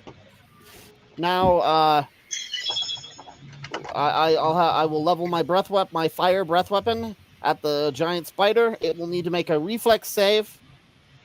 DC 19.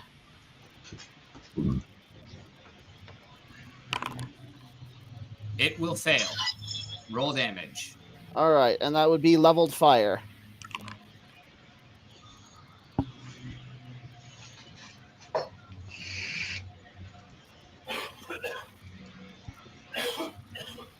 All right, and were you blasting directly at it with the center of the cone, or were you trying to catch it on the edge? I'm trying to hit it with the center of the cone. Because it's basically right above me, right? Yeah.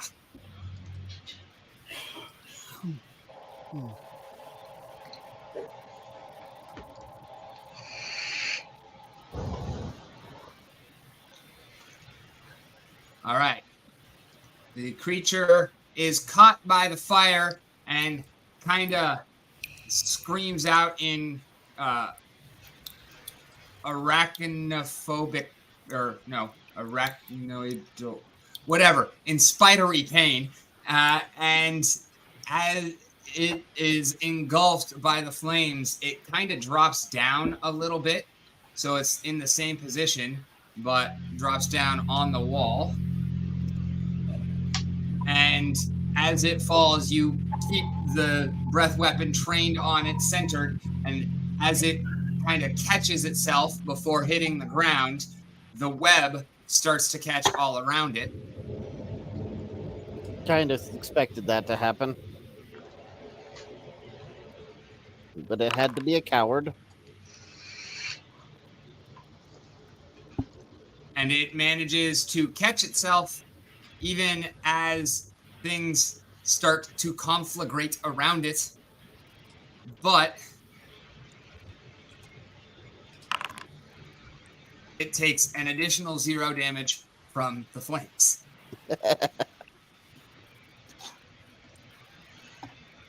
Zeagle, you're All right. up. Drusilla is on deck. Two quick questions. Even though I'm medium sized, can I still one hand the axe? No. Okay, that's fine. Second question: how does jumping work in this? Tell me what you're trying to do. I am trying to leap from this space to this space. So I was going to move forward to leap and attack.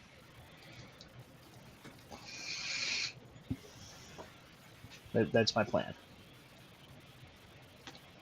Is it an action to turn back into normal, into your normal size? No, it's a once per day kind of thing. Oh. If he goes back to large, then he can't go back to medium for the rest of the day. Right. Okay. I will allow it. I'm gonna give you a -3 circumstance penalty because you're trying to do a really long jump and also get significant height on it, and you don't have much of a running start. Okay, hold on. Hold on. Would this be an athletics check or an acrobatics check? Where's the feat? It'll be athletics. I also have powerful leap though as a feat. Okay, well that will apply as normal. Okay. So an extra 5 feet up and an extra 5 feet forward. When you leave, you can increase. Yeah, I'm giving you the ability to do the leap. I'm just giving you a little bit of a circumstance penalty because you don't have much of a running start. Right, that's fine. So then I would roll athletics for that. Yes. Okay, so let's. It would be under proficiencies. Yep. I'll roll the athletics. So Kyla dealt it 4. That's Okay, so that'll be a 17. All right, roll your attack.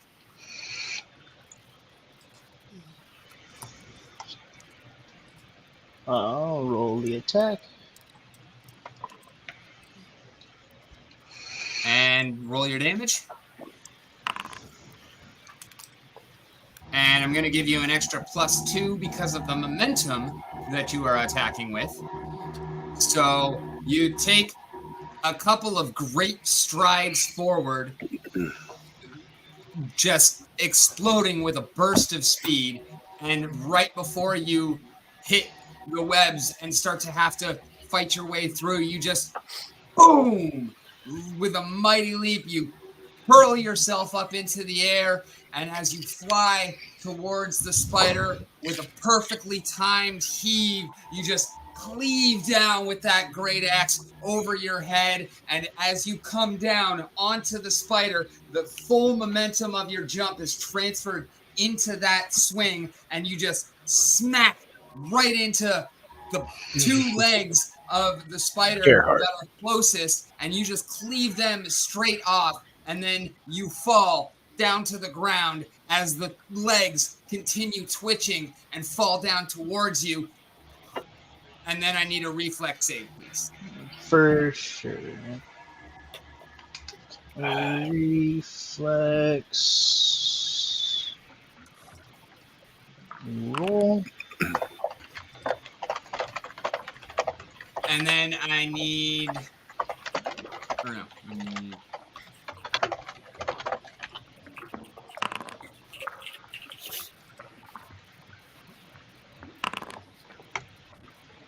All right, so you fall to the ground, and you are able to maintain your footing, and you are able to continue to avoid getting stuck in the webs. But as the webs burn around you, you do take 3 fire damage. Okay. Oof. It singes your hair a little. Just a little. I did not start that fire either. We didn't start the fire.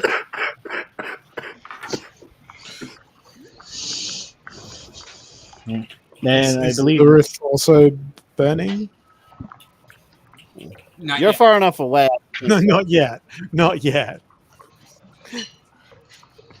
All right, Drusilla is next up. Where the fuck is she? Not even here.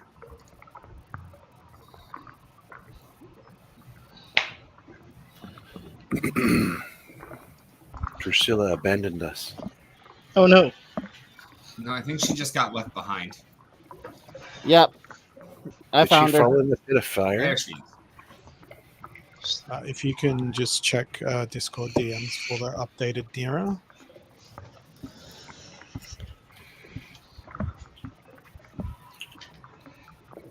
I'm working on some further tweaks as we speak.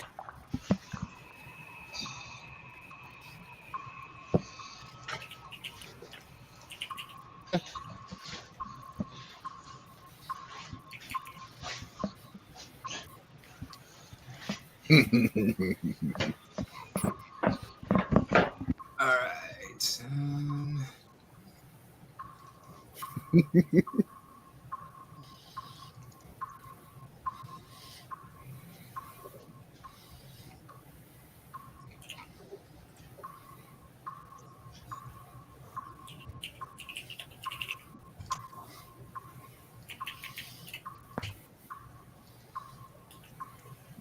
Drusilla runs up because she had been left behind And she's a little bit out of breath as she appears and says, "Oh, fuck, what did I miss?"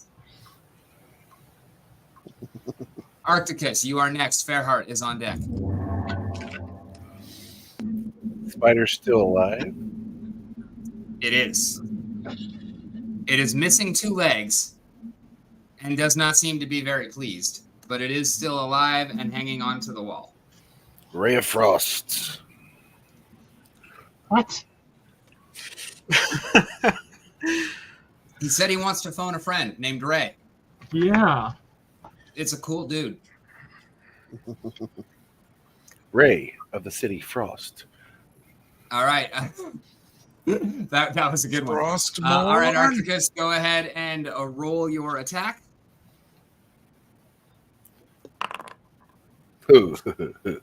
All right, roll your damage.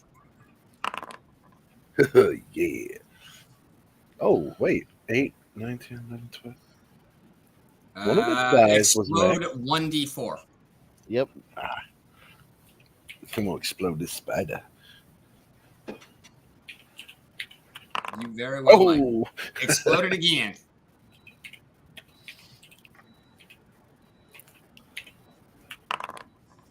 Well, All right. So for 15? a total of 15 damage, you. Well, go ahead and actually tell us what it looks like when you cast your Ray of Frost. It has verbal and somatic components. you won't know, none of you will know the language. I say something in a very hissy Fittian type language to you. Almost like Apostle Mouth in Harry Potter. And you'll see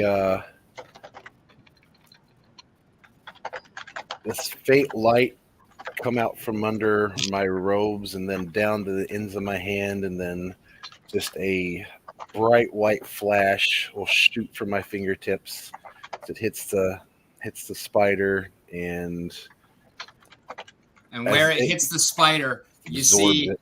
as it hits the carapace, a little bit of ice forms right around that and then starts to spread out as the kind of armored shell of the spider starts to crack and ooze.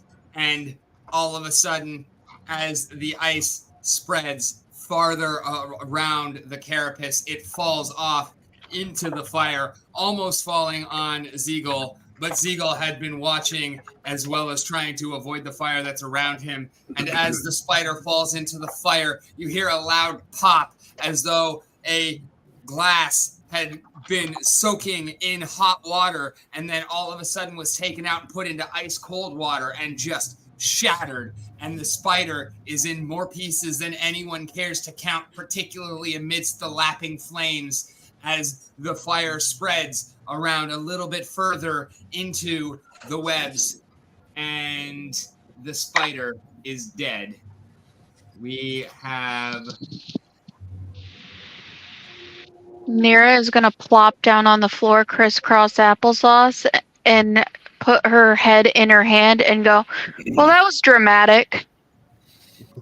And I just breathe out like I've been breathing out in the cold. Just This area is on fire, minus Kyla's square, because Kyla is not in webs.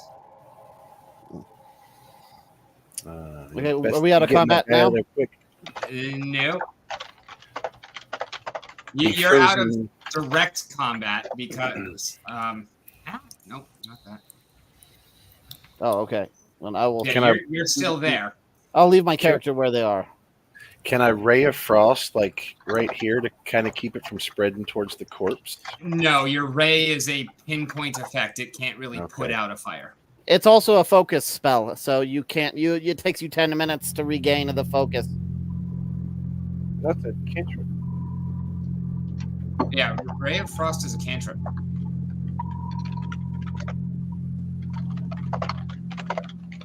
It's just under arcane focus because I didn't know how to put it in there because it was my innate ability. From my backstory. Oh, you're right. It isn't a focus. I just put it in there however I could put it in Bonk, there. why are you moving? It's now your turn. What did you? Sorry. What did I take off? I didn't know. All right, Fairheart. Let me see. Hold on. Shield? Yes. Oh wait, actually, it is still Arcticus' turn, right? You only used 2 actions.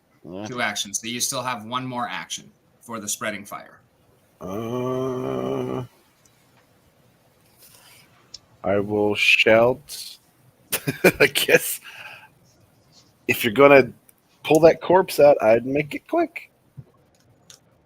'Cause I'm staying put. Probably safe idea. That's Hey, it. girl. All right, From- Fairheart, you're up. From my perspective, what's Lurith's current status? Is she still stuck? She was not stuck. She's rooted. She Okay. rooted herself. Mm-hmm. So what Like is she- what is my perception of her position and status right now? She seems a little bit hurt. You saw the spider kind of take a chunk out of her arm.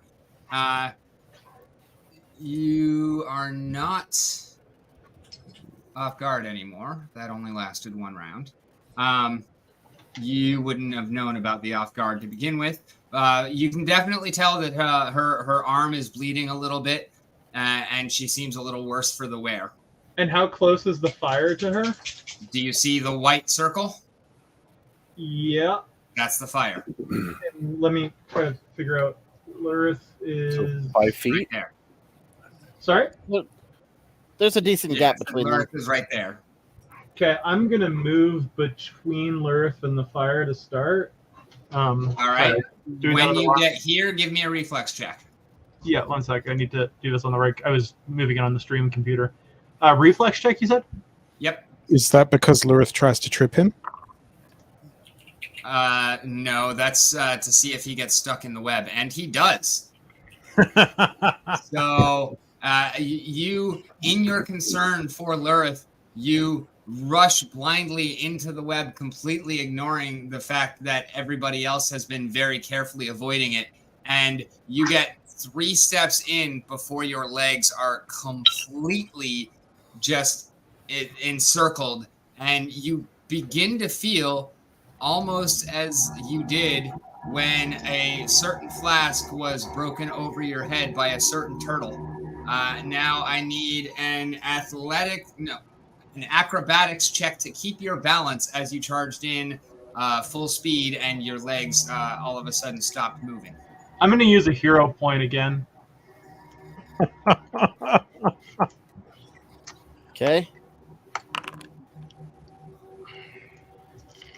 All right, so you manage to maintain your balance as you are standing, but since you already got the description, you're still stuck. Okay, and now I roll an acrobatics, you said? No. No, No, Wait, what? I was using. Wait, did I not use a hero save to on the one that got me stuck? The hero You save have meant to- that you don't have to do acrobatics. You did better Oh. enough to not do acrobatics, but you still got stuck. Okay, that was Yeah, my it- misunderstanding. I did not. In that case, I did not mean to do a hero save. That would have been my acrobatics, I guess. Because my intent was to do the heroes. Well, DM decision here. My intent was to do the hero save to not get stuck. Then you need to do that right when you roll before you find out the consequences of your roll. Oh, okay, fair enough. So I'm stuck, and okay. Do I still have any actions left? You just ran in. That was your first action, so you still have 2. Do I feel like I could use my dagger to cut at the web at all, or? You feel like that would potentially work. You can probably extricate yourself in a number of different manners. Do I feel like my shield or my dagger would be the better tool to get out of it? Probably your dagger. You feel like your shield, being a large flat surface, might just get stuck. Okay, so I will attempt to cut out of there with my dagger. Alrighty, roll acrobatics. Okie dokes. Acrobatics. Here we go. Ooh. All right, you manage to get your dagger out of its sheath and get enough of the web cut off and away from of your legs that you're able to move relatively freely, and this hex is no longer considered webbed territory. So you I have just, one more action left. I just continue my movement towards Lurith and place myself between her and the fire. All right, roll a reflex save.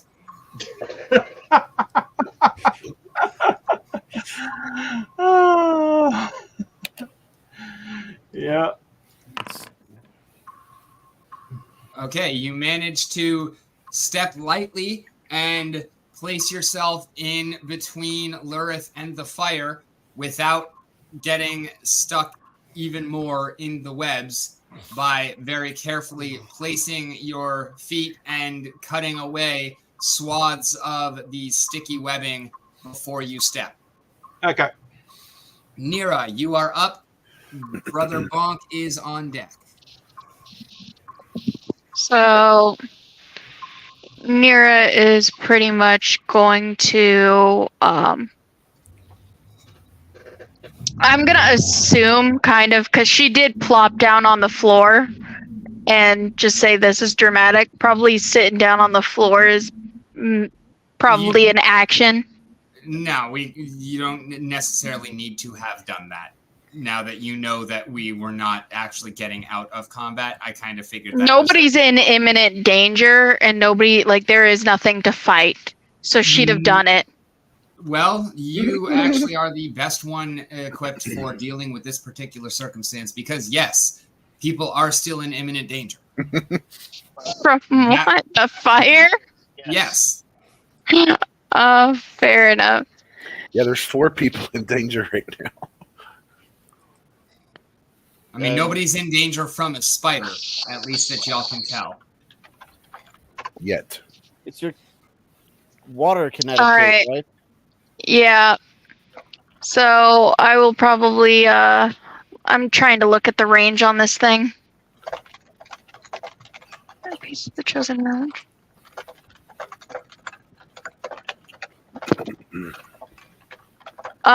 So if I use base kineticist for generate and I do water, would it be enough to just kind of douse the flames? I think so, yeah. Alright. She's gonna sigh, and she's still gonna say, well, that was dramatic, and do her channel elements. And Okay, 10-foot emanation. So you will have to get up to the fire. But yeah, it won't be a problem for you to put it out with your water. And Fairheart just cut you a path right to the edge of the fire. Ain't that nice of him? isn't moving an action? Yes. Mm-hmm. Okay, well, base kineticist is 2 actions, so. You mean You channel get 3. elements is 2 actions? You get 3 in No, total. channel elements is 1 action. Base kineticist to create the water to douse the flames is 2 actions. Oh, okay. So I'm seeing if I can just do like my elemental blast cantrip and see if I can kind of do cold on it or something. I'm reading it. Your kinetic aura activates, and as part of the action, you can use a 1-action elemental blast or a 1-action stance impulse. Mm-hmm. Elemental blast, water.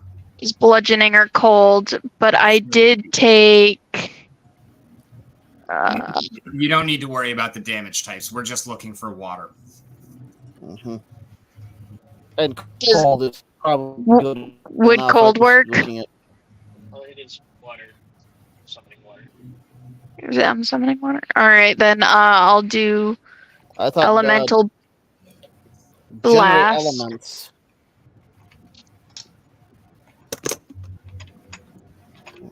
generate elements is 2 actions, and I had to move. You have 3 actions. You in your have turn. 3 actions though. Yes, but doing the channel elements was 1 action. Moving was another action. I have 1 action left.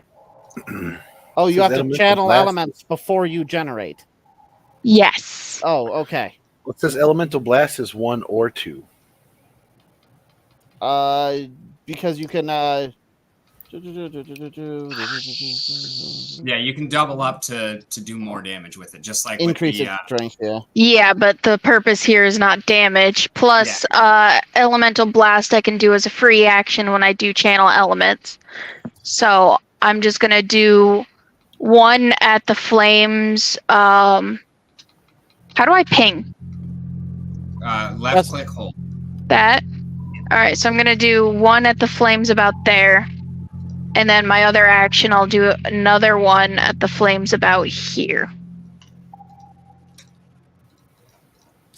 Alrighty. To just clear a path for them to come out. Okay, yep. You step up and you fire away with your elemental blast. Go ahead and describe that to the party. She pretty much walks lazily up, rolling her eyes, and goes, "Y'all are so dramatic." And she will kind of do this more than dramatic motion of kind of twisting her torso around with her arms looking like water to summon her channel elements, and then just kind of point, and the water comes out of her finger and just sprays down the fire. Alrighty, and as that water kind of expands through the area, you'll see that all of the webbing that gets touched kind of just withers up and dissipates, almost like cotton candy falling into a puddle. So everybody is safe from the fire and has been doused. Zeagle's singed fur is now cooled, and there is a little bit of fire left towards the other side where nobody else is. And you can see that now that it is lit up and y'all are closer, there are actually a bunch of spider eggs over here in this area where I'm pinging currently. And as the heat approaches, they are just popping and oozing and kind of bubbling over. And a collective sigh of relief escapes your body unconsciously as you realize that none of those are anything that you're going to have to worry about. But that humanoid web or cocoon is still over here. Lilith goes towards the cocoon again. She wants to dig her hands into it and see what she finds. All right, give me a reflex save. Hello, darkness, my old friend. Just trying to find my window again. Too many fucking windows.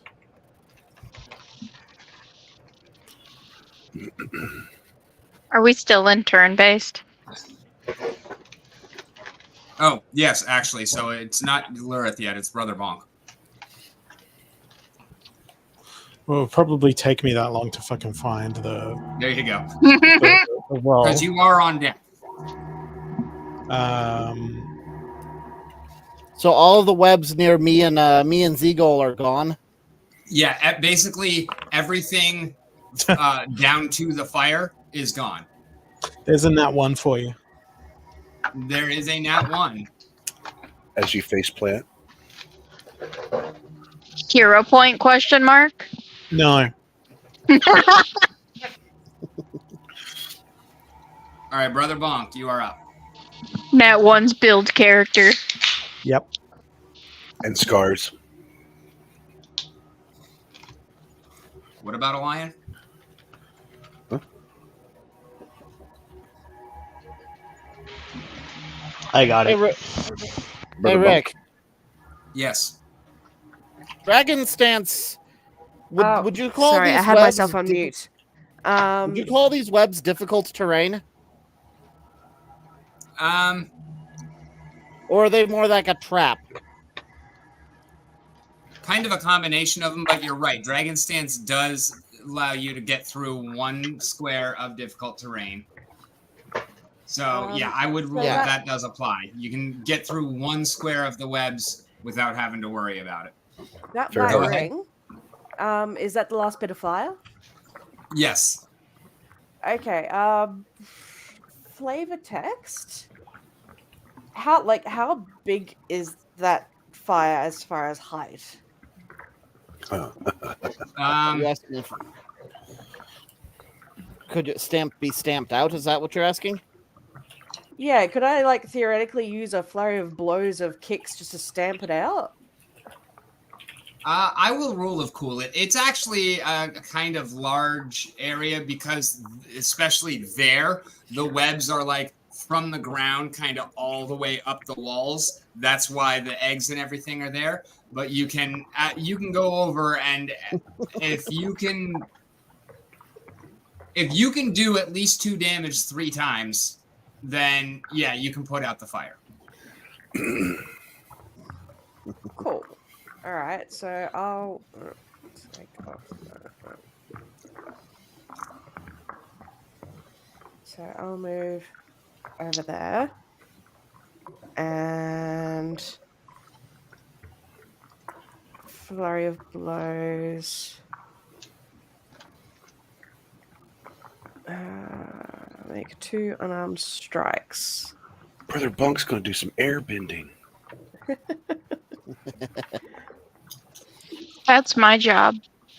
All right, so He's strike water bending. 1.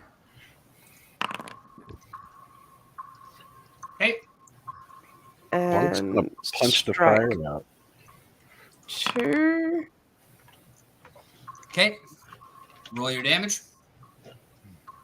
So damage on the first one, and damage on the second one. Okay. Explode. And then one more. One was max, yeah. Explode your second one. And Oh yeah, the second one was It would explode, but it doesn't matter. We're literally looking for number of any hits. damage. Hey, we got damage trackers to keep track of. so that's my third strike and third hit. Alrighty, Brother Bonk rushes over, and as he does so, he picks up some of the wet, kind of disintegrating webbing and wraps it quickly around his feet and hands and just rushes into the fire and just starts twirling around and just smacking each and every little lick of flame. And as he does so, little bit by little bit, it just starts going out and going out and going out. And then after a couple of seconds of just furious striking at the fire, Brother Bonk stands quenched.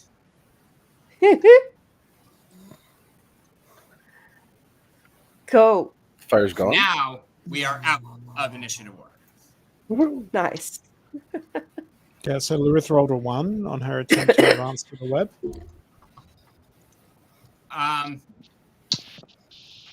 As you attempt to run past Brother Bonk, you get your legs caught up and in an attempt to rush past, that Brother Bonk reaches out as the finishing salvo of his flurry of putting out the fire and just kind of catches you as you're falling, because you were about to faceplant into the remaining melted spider eggs.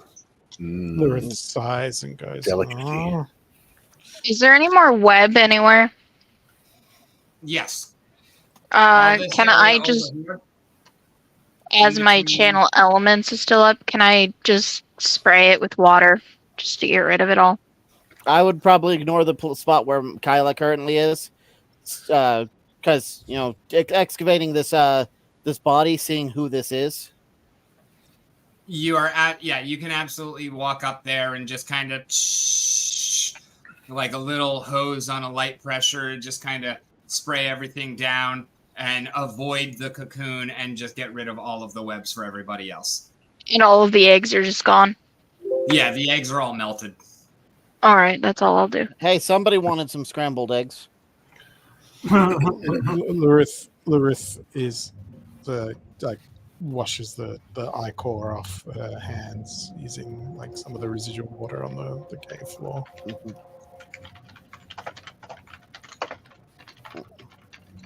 Kyla, while the spraying is going on, has come over here and is starting to use her claws to cut the cocoon open to see what is in it.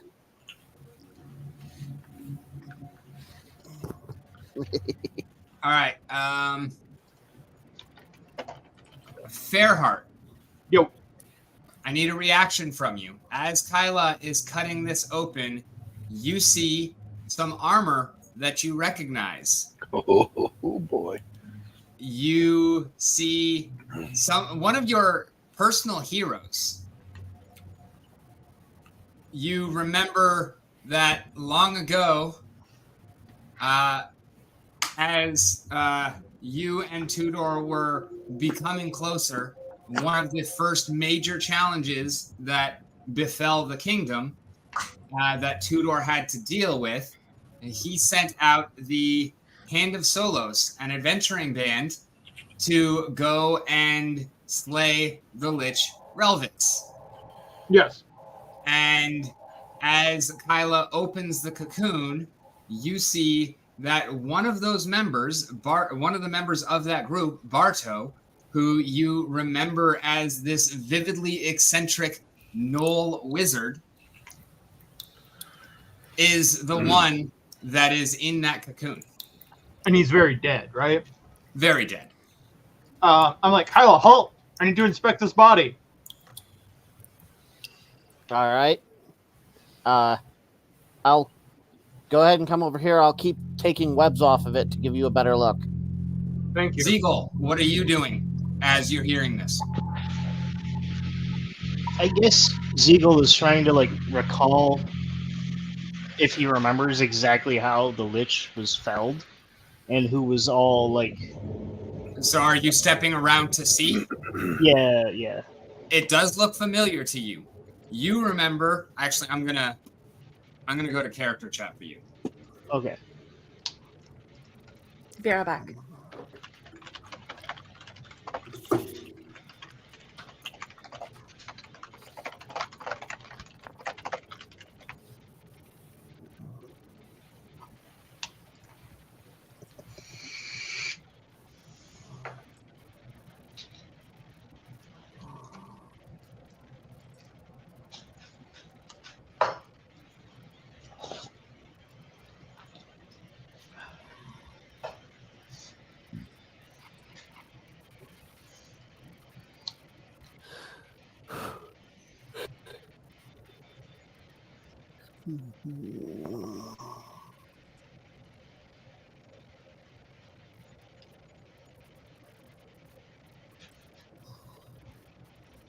While we have this interlude, any further feedback on Nira's artwork?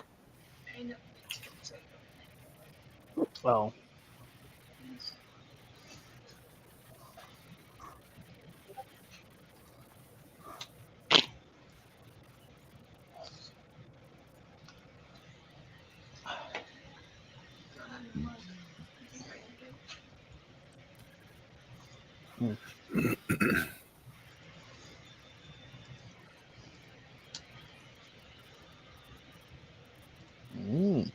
okay.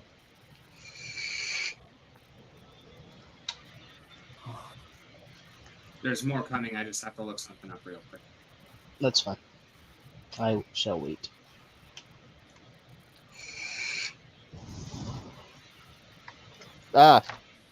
Oops.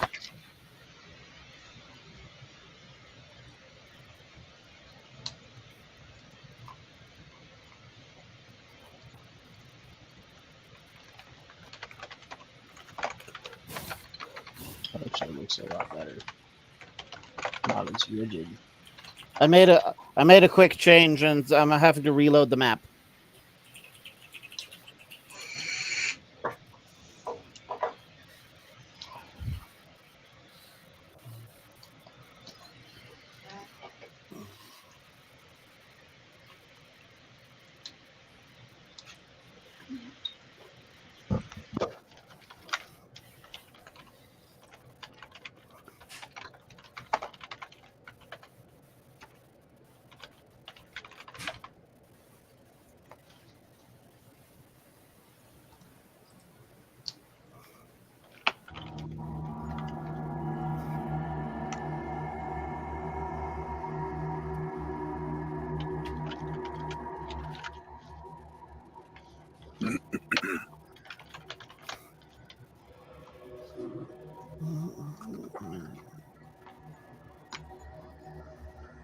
Okay, I have my ears back on. What did I miss?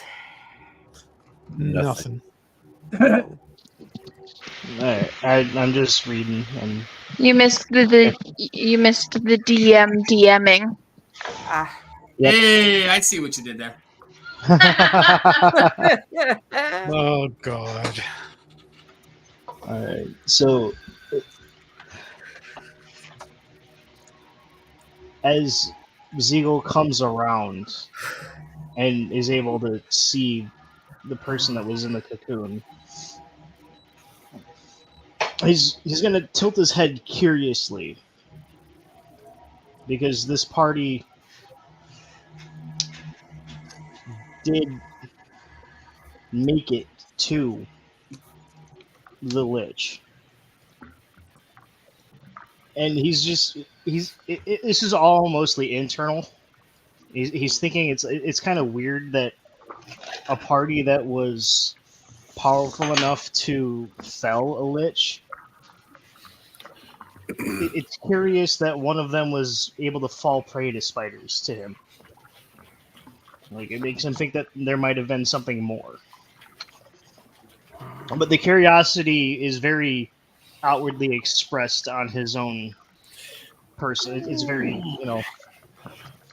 body language wise, anybody that's paying attention could tell that, one, he recognizes the body, and two, he's curious as to how the body got there. Perception check Well, what are you looking at to perceive? to see if I see what he's describing. If I perceive his acknowledgement. You didn't even need to roll for that. He told you that you could easily tell that he was kind of perplexed. So yes, you saw. Did You he? don't Did know he what say he's he's? thinking. Although it would have been hilarious if he rolled a nat 1. Well, then we could have role played it differently. And that is actually exactly why I don't do 20s as auto successes and 1 as automatic failures. It's just exploded or it's a 0. Because you can still fucking succeed with a 0 if your modifiers are high enough and the DC is low enough. All right. Did you know this man, Bull? Only from the bottle that I was stored in. I turn around and I'm like, this man was a martyr. What do you know of him? And I tell the story of what I know because I don't fully know what I know. All right, I'm about to send you some information in player as well. Okay. We got Detect some magic on the corpse. All I know for sure is that he and a party of 4 others confronted the Lich, and they did defeat him, right? No. No? Go to your character chat. There's more in there, I guess, that you have not seen yet. Oh, okay. They were sent by Tudor's father, right? These guys? Okay. No, they were sent by Tudor. Okay. Yeah, I didn't read that. I'm sorry. Until just now. So, I know that he and a party of 4 others came to confront the Lich. They were not successful. They were sent by the false king, Tudor, the man who betrayed all of us. I retort, How do you know that they were unsuccessful? I watched. I was able to oversee the battle. You And couldn't see the battle, Well, but okay. you know that they weren't successful because Relvix Fair. was still alive after you saw them. So after I saw them from the bottle, and after I saw them, approaching, Relvix still returned and lived well after their initial battle. This is the body of Barlon, a Knoll fighter who embarked with Qualo, a human sorcerer, Banetooth, a goblin cleric, Bouty-Mouse, a rat-folk rogue, and Ramona Strickland, a human swashbuckler, to slay the Lich. What Kevin, is... one sec. Yes. Do you remember session 1? Yes, and I remember the name Bouty-Mouse and having an interaction with Bouty-Mouse, which I was about to get Okay, into. sorry. Go ahead. Yeah. I wonder what his body is doing here, but even more so, I now recall that at the ceremony, there was a man named Bouty-Mouse who claimed to be Bouty-Mouse, but Bouty-Mouse would be dead by what you say. Are you sure that all of them died?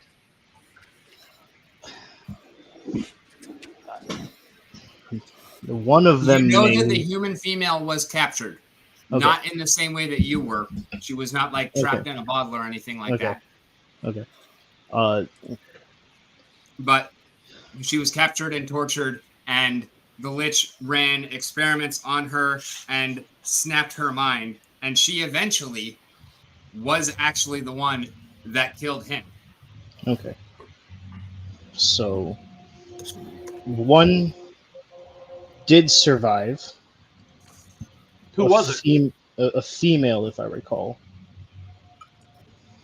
And where did she go? She was captured and tortured. And then? She, if my recollection is correct, was experimented on by the Lich. Okay. In what way? In a way that seemed to drive her to psychosis. What was her disposition?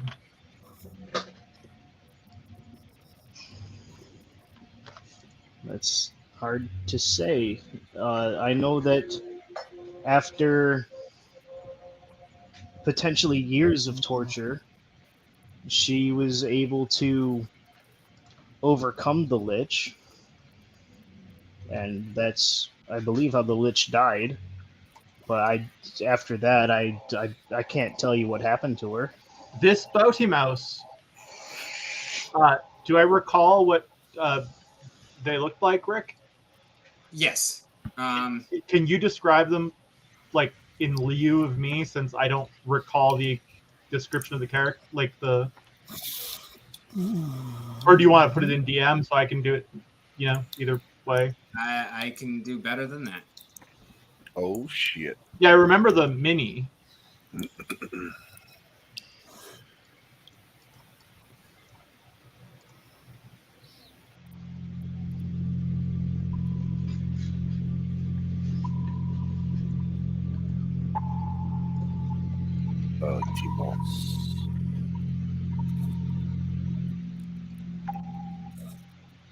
Oh, no.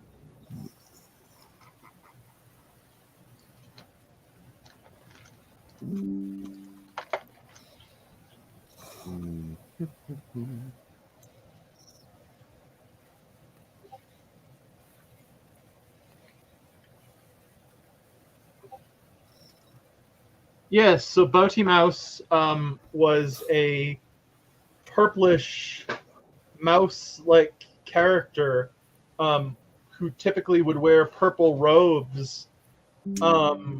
What's her race, Rick? She's a rat folk. And I don't know how to describe her. I describe her, and I basically am like, is this the person, the woman in question? I'm just going to put them all in gameplay so that everyone can Get a the description. visuals. That doesn't look like a mouse. That's not the rat folk. That's, That mouse is green. I'm basically trying to. this is the one that's in the cocoon. Which one? In gameplay? Oh Yep. my. Okay, yeah. But I'm trying to describe the Bowdy mouse to. Yeah, that's coming next. They're in alphabetical order. Oh, no, but what I meant to, I'm trying to describe her to see if he can tell me whether or not it's like the same person. Yes, it is the same person. So we can just skip the. Okay, so Bowty, what the fuck? This body is here. What is it doing here? This makes no sense. Bowdy Mouse is alive and was at the royal wedding, but Tudor, that son of a whore, said nothing about any of this to me. He would have known that Bowdy Mouse was still alive. You know, the more I think of this, those kobolds you were talking about that seemed like they were completely identical to each other, seems like that might be something going on right now. I'm not sure I follow. Well, if kobolds can be made completely identical to each other, what better spy than a hero who felled a lich? But that's not very logical because she would have been recognizable. And she was not known to be alive by Tudor, was she? And by me, nor by me. And I would have known. Hmm. So is this a question of a spy, or is this a larger mystery? Maybe a larger mystery. I'm not entirely certain on the things involved there. There was the entire party. I am going to let y'all RP for a moment. I need to hit the head. I need to go to the bathroom too. Is this a good time for a bio break? Yeah, perfect time for a bio break. Okay.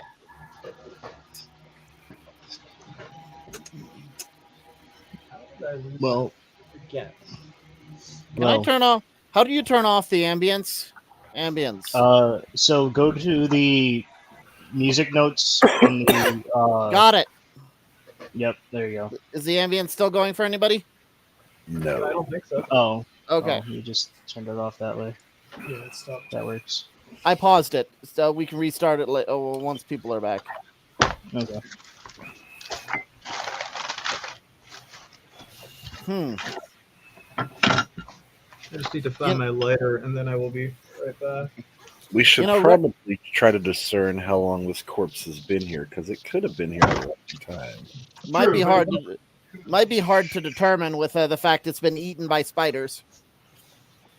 Well, That being Depends. said, the lich wasn't here. The lich wasn't in these caverns. wasn't around Skriel. All of that happened elsewhere. Right? I don't So- know. It is weird that the body is here.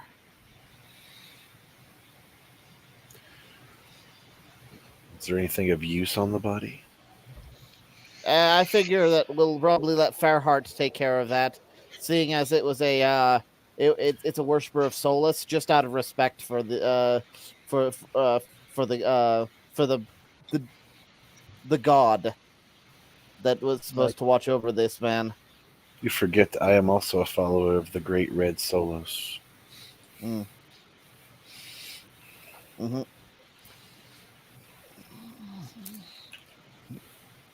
Lilith is just going to go off to the corner that is furthest from Fairheart and just sit, clearly shaken up from all the damage she took in combat. Wipe the egg from your face. Yeah.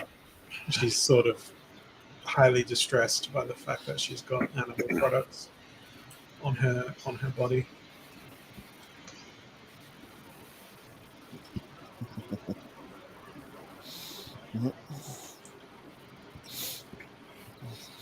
Brother Bonk.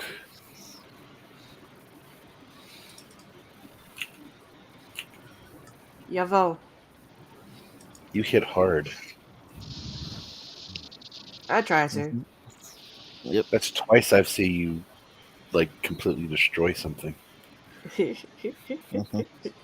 So Ben, I've started generating the art for your character. Oh, me? Yeah, the kobolds look half mouse, half kobold. That's because there's two different interpretations for the kobolds in lore. One are like mousy looking like rodent things, and the other are lizards. All right, I'll try and- You might have better luck instead of having it generate kobold, because she's Small more lizard lizard man than kobold. You might have better luck generating it as a lizard man.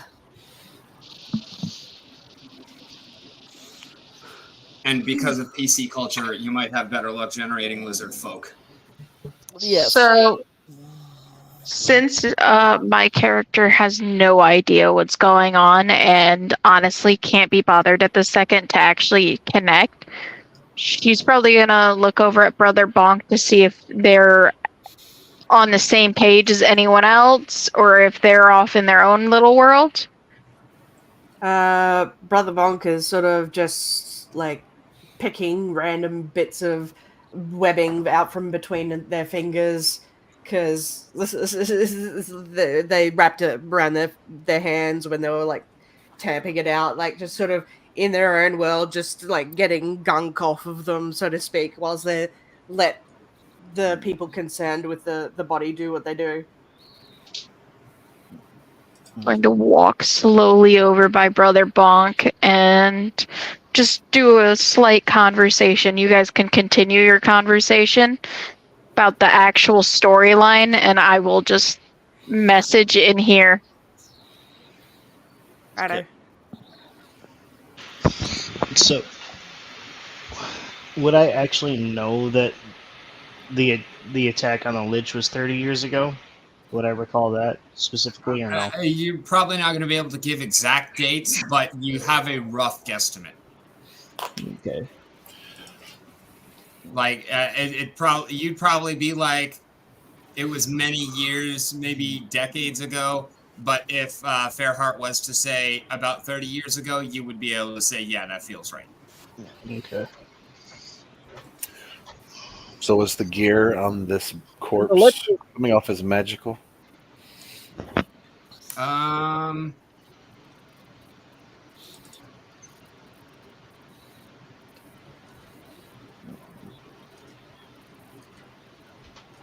Maybe relics that Fairheart should collect.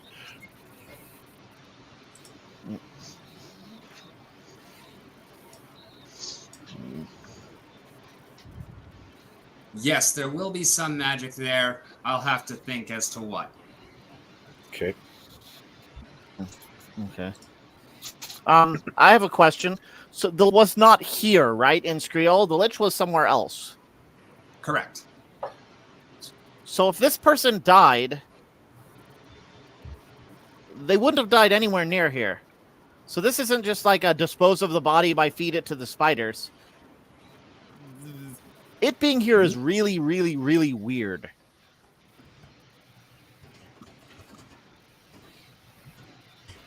Maybe they were looking for something. And they found spiders.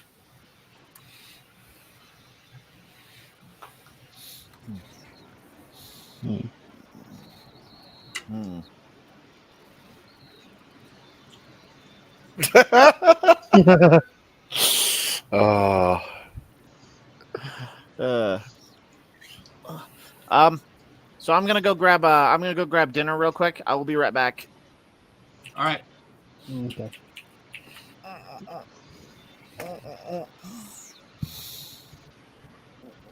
You should probably get going to bed soon.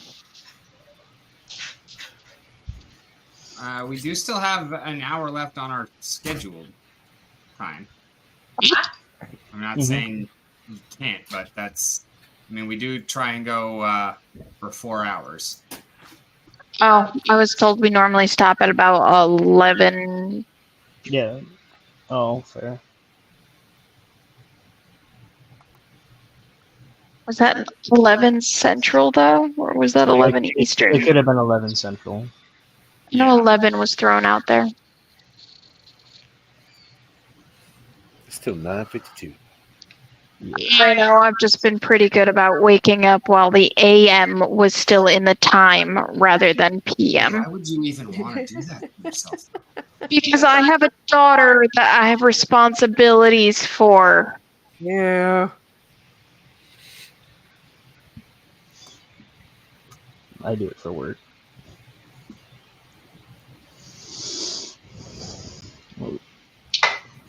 Why would you have a daughter? Gross. I'll fight you. Are you sure? Because she explodes everything she punches. Right.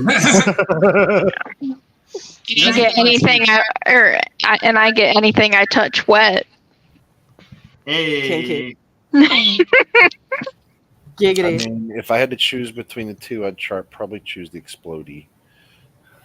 Well, you're a dude. Of I course don't you think prefer to Brother Bonk explode. would. I don't know.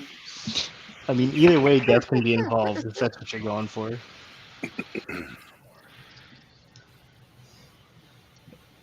So,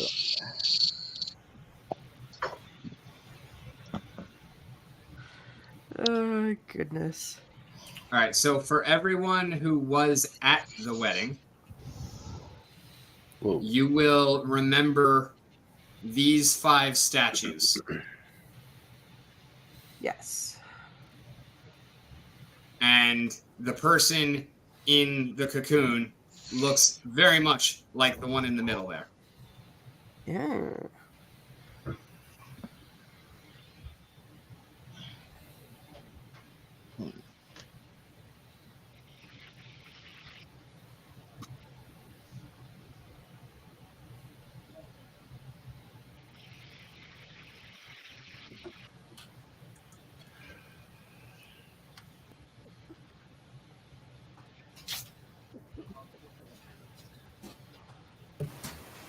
So, to Mira's confusion, Brother Bonk will sort of sigh and be like, okay, so we're at this wedding, right? And start rambling away to like What? about like the beginning of the story and everything as Fairheart and Seagull debating about the guy that's in the cocoon. Sarah, what I miss? I have one question that you'll probably go over in the rambling of what caused us to be here, or what caused them to be here in the first place, really. Oh, well, that's the great mystery. Because Window. there's some mighty fighter person, and they should not have been taken out by those peepswick spiders. I don't mean specifically with the spiders, I mean like in the caves. Oh, that too. 'Cause, Psychosis. from what I'm picking up, they were after some dude in a completely different region.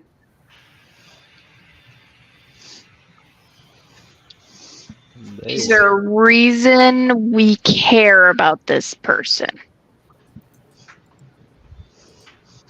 Considering that we're meant to be trying to find the princess, I don't know. Fairheart used Okay, to know them. This is the first I'm learning about a princess. Is she cute? Incredibly. All right, I'm in.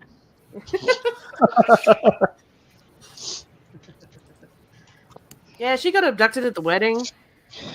Frankly, I think that she probably dodged a bullet. The guy that she was going to marry was sick. I volunteer as tribute. So in any case, we at least need to try and find out where she went, what happened to her. But now we're finding out that one of the compatriots Hello, good people. of the guy in the cocoon Hello. was at the wedding. Is that correct? The mouse dude?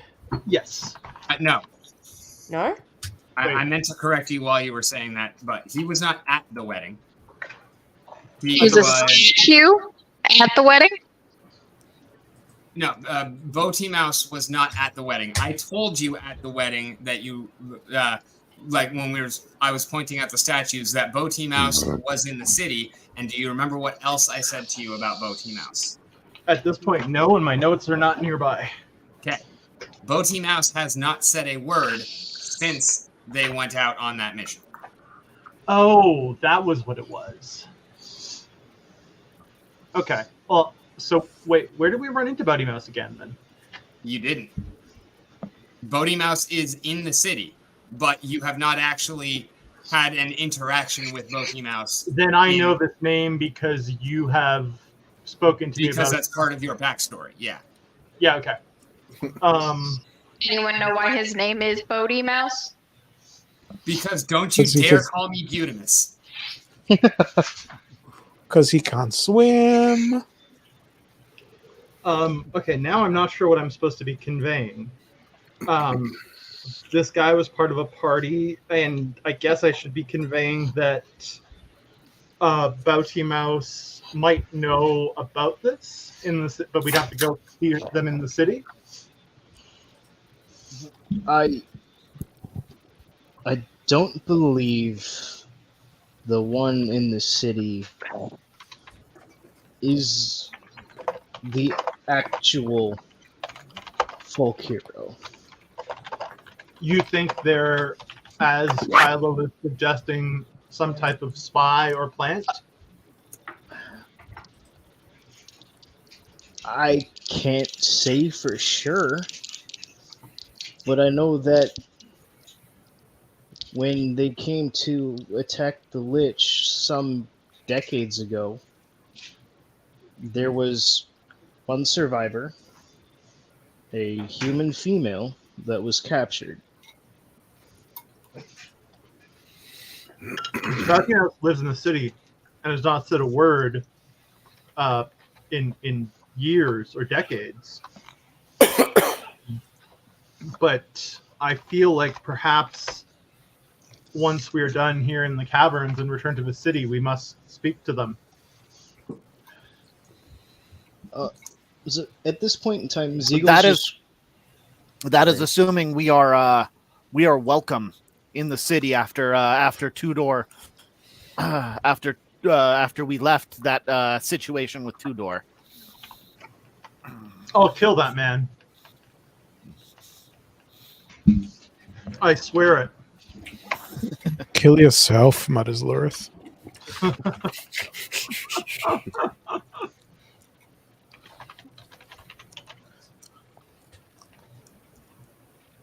I do want to proceed to investigate the body, try to see how long it's been there. I want to search it thoroughly, see if there's any information that, like a note or any type of like personal possession that would be, clearly linked to him or anything of the sort. You find leather armor that is immediately recognizable as what he was wearing when they set out from the city on that fateful day. He does not seem to have his shield or his weapons. And the body itself has kind of rotted away, so it's more like just the bones in the armor. I say a prayer to Solos and I remove the armor from his body and place it in my pack. Jewelry? No particular jewelry. As far as what was magical, you get the sense that it is the armor itself that was magical.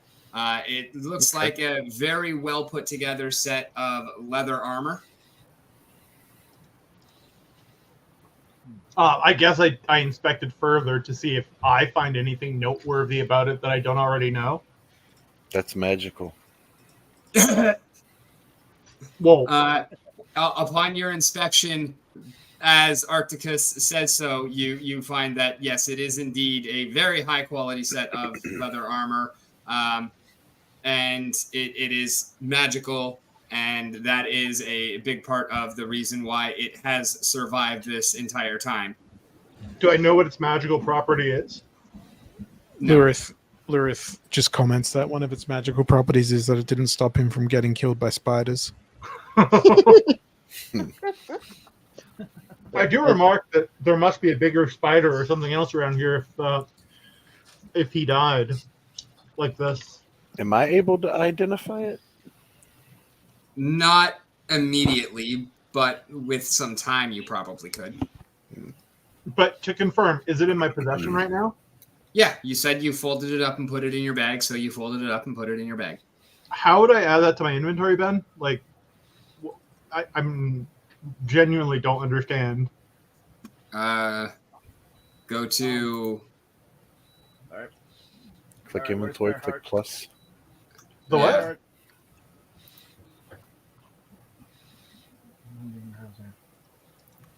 Equipment. Armor.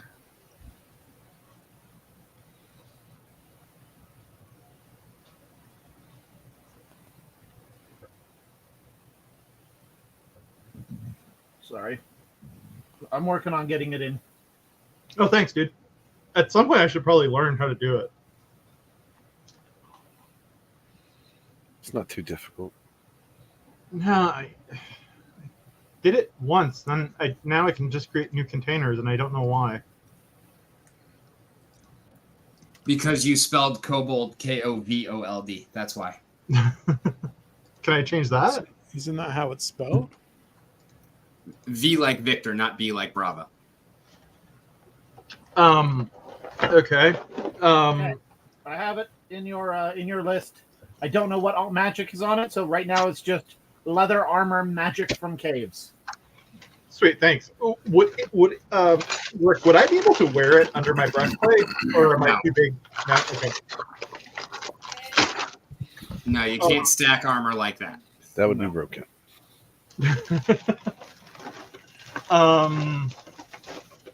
Well, actually, what I plan to do is whenever we have our next long rest, I want to wear it while I'm asleep. He found his pajamas. But for now,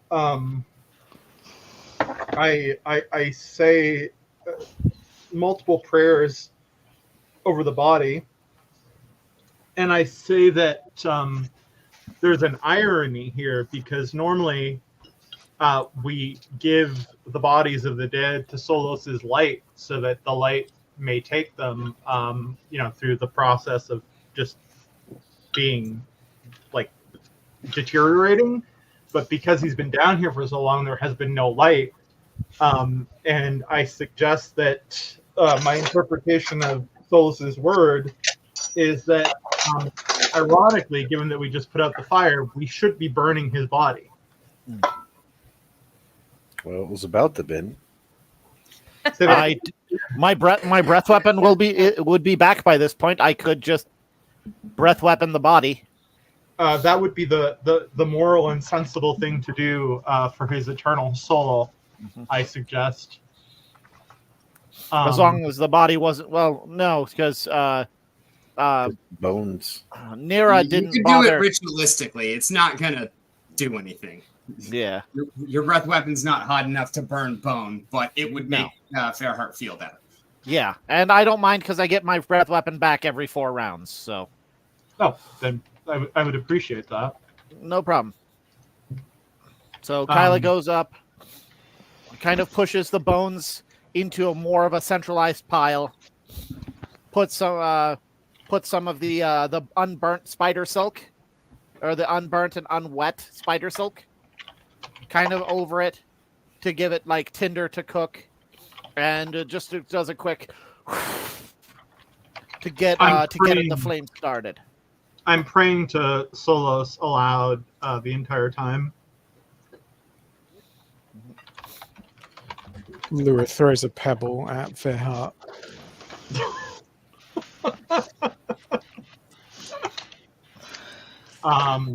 Beyond that, I can't really think of anything else of relevance to share. Rick, if I'm forgetting something, please DM me. I think that this entire time Ziegel would actually have been trying to recall what he can remember from the Lich's experiments to see if it can potentially help explain the scenario. Okay. So, I mean, roll an Arcana for me. okay. Arcana is not that great for me. But I will roll Arcana.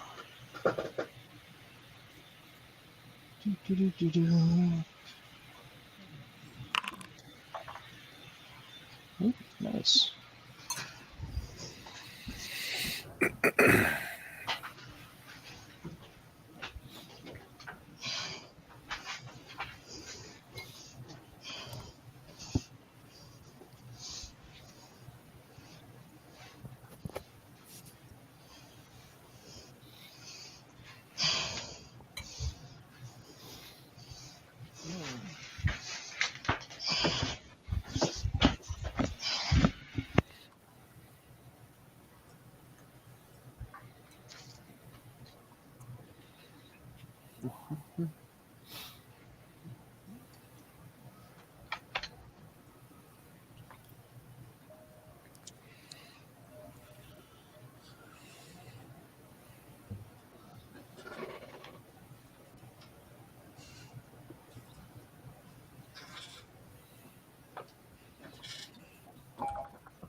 Rick, I hope you don't mind the whole typing in the chat thing.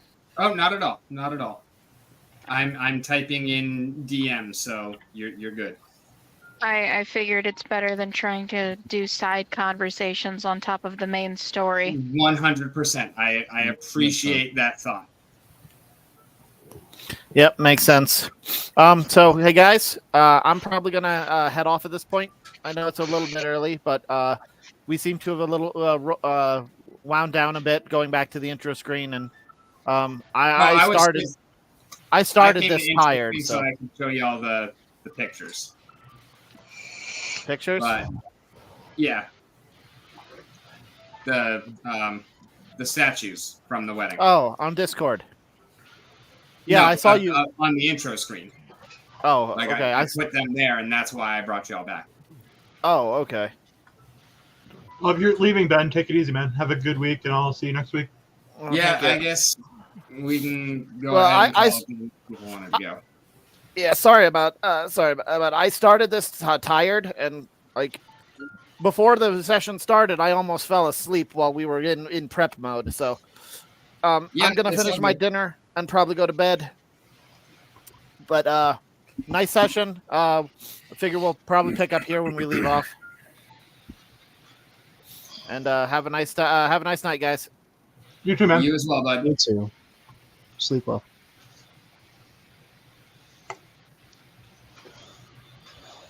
There's another one. So this entire time, Ziegel has been kind of just in his own mind, trying to recall as much as he could. And he starts grumbling to himself, more so than talking aloud, about the capture of the human female and the experiments that were done. And he eventually grumbles out the words accessing the beyond Okay. with these rituals. I'm like, dude, you just said accessing the beyond. What the hell are you talking about? The lich, Relvix, he one of his greater passions after the capture of the female hero was to attempt to access the beyond, as they referred to it. Do you perchance know what this means? Not fully. I do remember them being successful after a time, though. Much to the Lich's joy. This does not mean anything to me. If only Micah was here, I say. So what?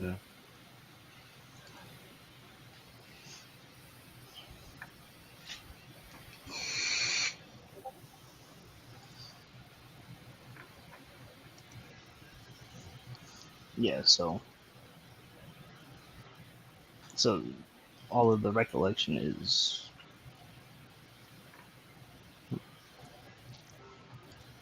verbal. Right. Yeah. Okay, so there's what I recall is mostly him studying over books, and he mumbled to himself a lot.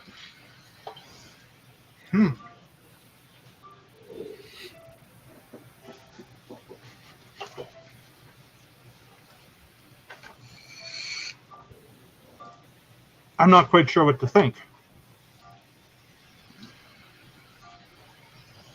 That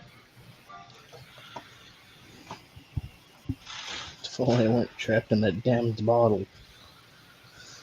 Indeed.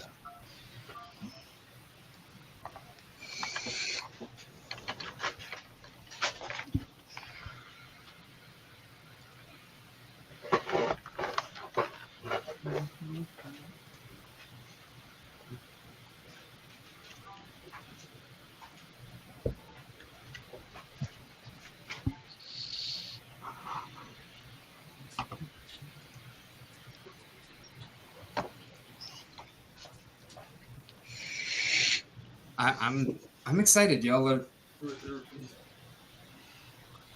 starting to think and put things together. I like it.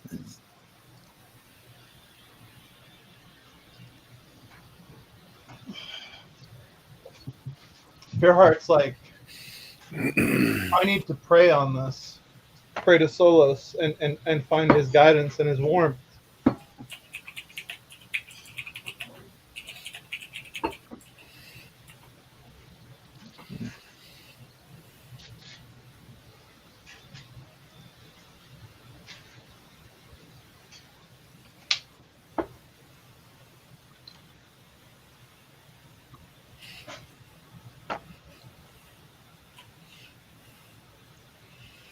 All right, do your praying in DM chat.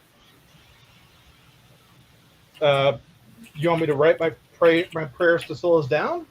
That's what I meant. Okay. Interesting.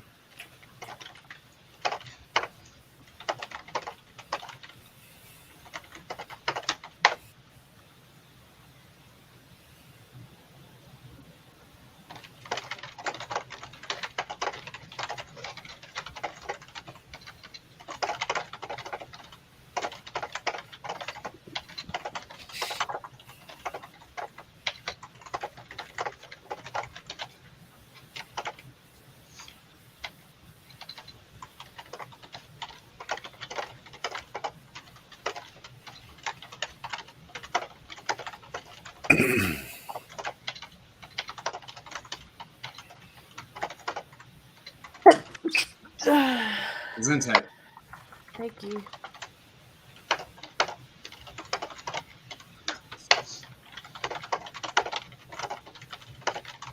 I love the furious typing. Right. You will come to hate it at some point.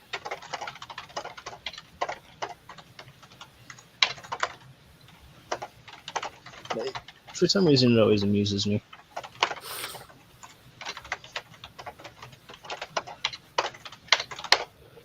Almost done. No, for sure.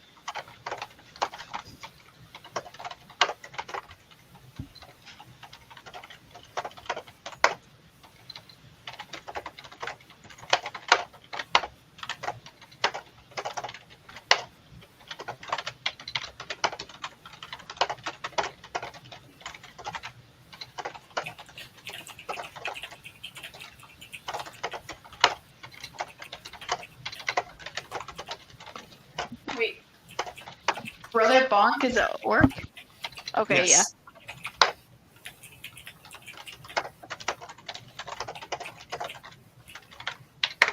Something along those lines, Rick.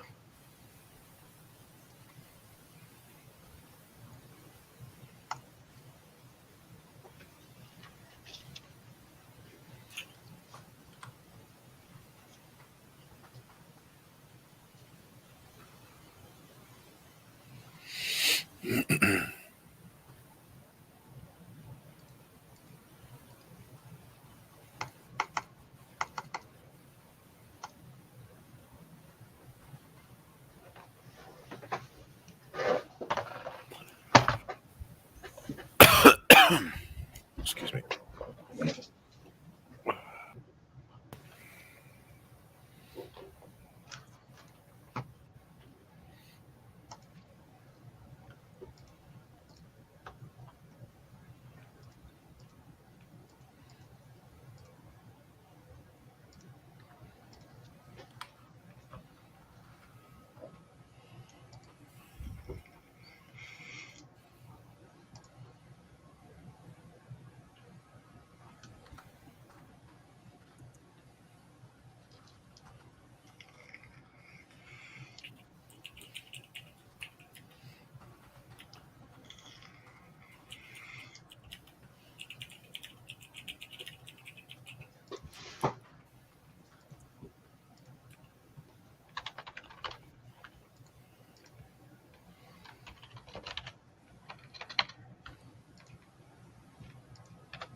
I enjoy how my entire existence is pretty much ignoring Articus.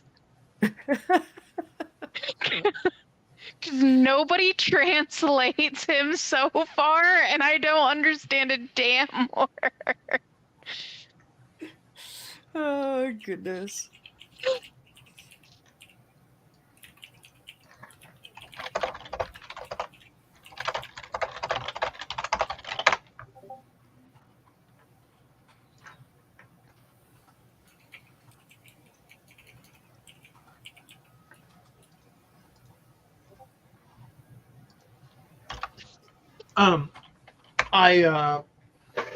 I kind of come out of a trance-like state, seeming awfully calm by Fairheart's standards. Like with my eyes, my pupils heavily dilated, and I'm not my normal boisterous self, and I'm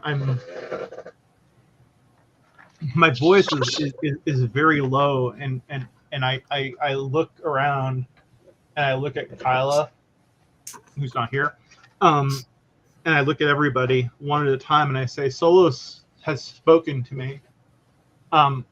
Through my prayers, he's told us that what we've just found is of great importance for this kingdom, but that the answer is not to be found in these caverns. I don't know what we should do next, but I'm a follower of Solos and his word.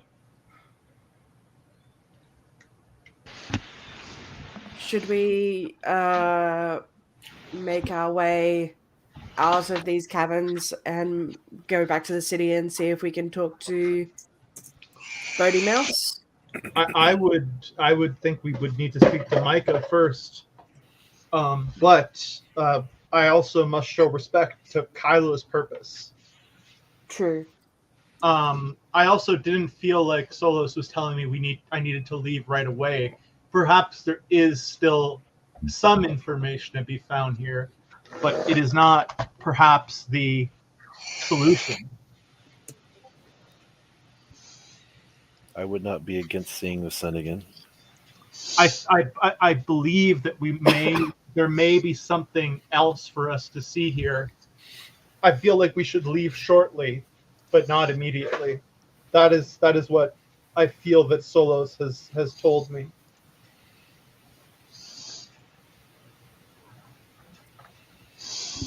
We should at least go to where Kyla was leading us to.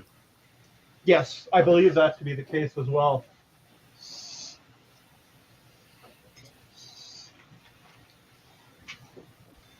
I feel like we should respect Kyla's wishes and then follow the will of Solos as he guides us upon this journey of ours. My friends. And I'm proud to call him friends.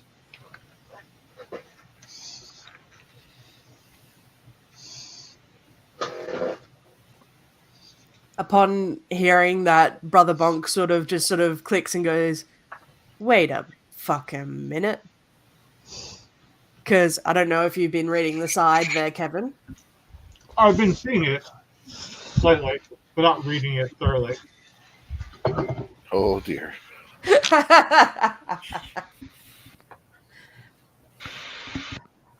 Wait, The name of Solus, you will be astonished. Wait on a gosh dang minute. Do you mean to say that we bathed together and you knew I was a woman and I didn't? God damn it! I reply, maintaining my calm state. You are not a woman. You are a living being, and you can be what you want to be. I don't think that your biology defines you. You are a creation of Solos, just like everybody else. So you are who you are, and you will always be who you are, and you will be who you wish to be. If that is a woman, you are a woman. Fairheart, now is not the time to bring Solus into this. But No, But I'm actually, I'm- for once, I agree with Fairheart. Actually, yeah, I'm being completely earnest in saying this to Brother Bonk. I'm like I that. know, but Brother Bonk at the moment is like sort of irritated at the world in general at the moment, and so you're just bearing the brunt of it as his mate. I engage in empathetic listening towards Brother Bonk. I'll say in Elven to Lurith, see, the fish lady is even brainwashing Fairheart over there. Like he needs more brainwashing. Yeah, my thoughts exactly. There's Actually, no brain to wash. it would be nice to crack open his skull and to wash his brains in the waters of the river. Well, if we ever run out of rations, I'm a The vegan. amount that Nero wishes she was part of that. I'm a vegan. I can't eat his brain. well, if I ever run out of rations, Is this part allowed in a way that I I can try hear to. it? this It's is in on Elven. Unless you know Elven. Do I know Elven? I don't know. No, you do not. Okay. Fairly certain you don't, at least. No, I'm fairly certain I don't either. It would make no sense. I speak to Articus about procedures that were done on woodsmen that were captured in the forest, where stakes were driven through their eyes to castrate their personalities. So basically, you're describing what was done to yourself. Lobotomies. Your personality was You castrated. can't understand. Shut up, Fairheart.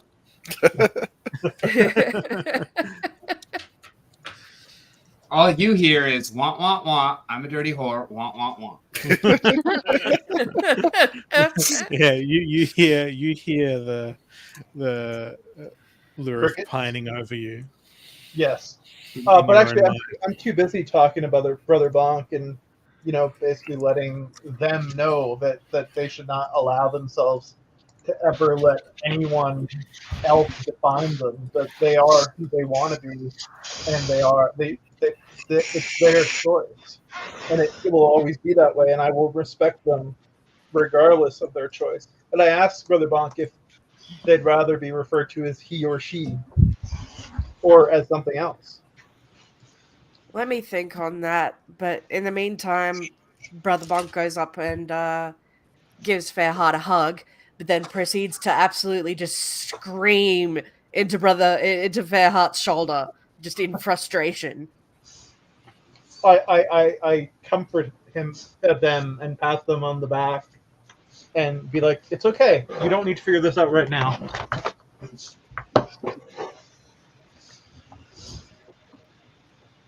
Nira's just hella confused on how Fairheart went from being the weirdest one in the group to that. I think She's processing. I think There is this a reason we keep him around. I think this entire time Zeagle's just kind of been listening and examining the body that's still in the cocoon. And It has been taken out of the cocoon and lit on fire. That being said, right. you can still examine the bones. Yeah, exactly. So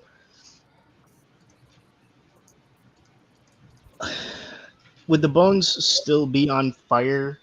Haven't given the No, time. they didn't passed? actually light. Okay, Kyle so they're kind just of charred. breathed fire on them, and yeah. So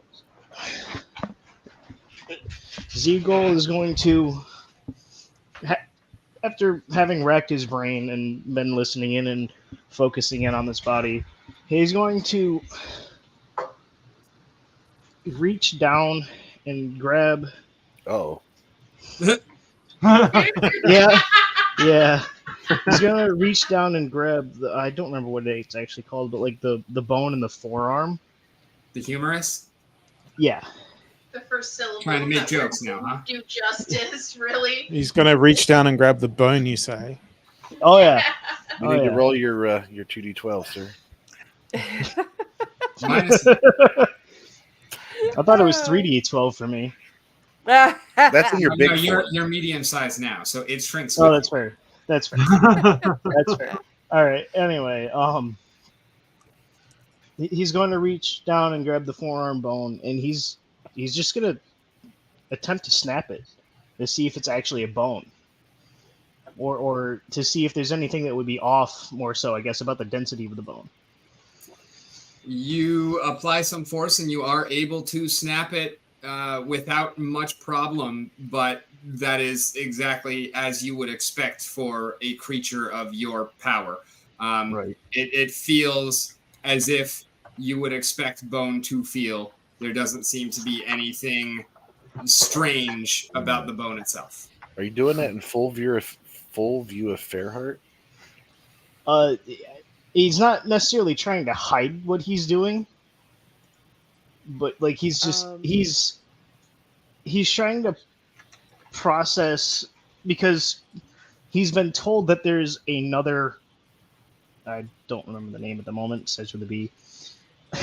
Brother but he's Boat been sees this and goes, "Yeah, Fairheart did the same test on the kobolds that were raiding the city because there were duplicates to see if they were real. Gutted them, and indeed they had guts." Yeah, and I turn around and I'm like, yep. They had no balls, but they had guts. Now, you didn't actually check that. I inspected them completely, so I would have checked that. You can't retcon that. Nope. it happened way too long ago to retcon now.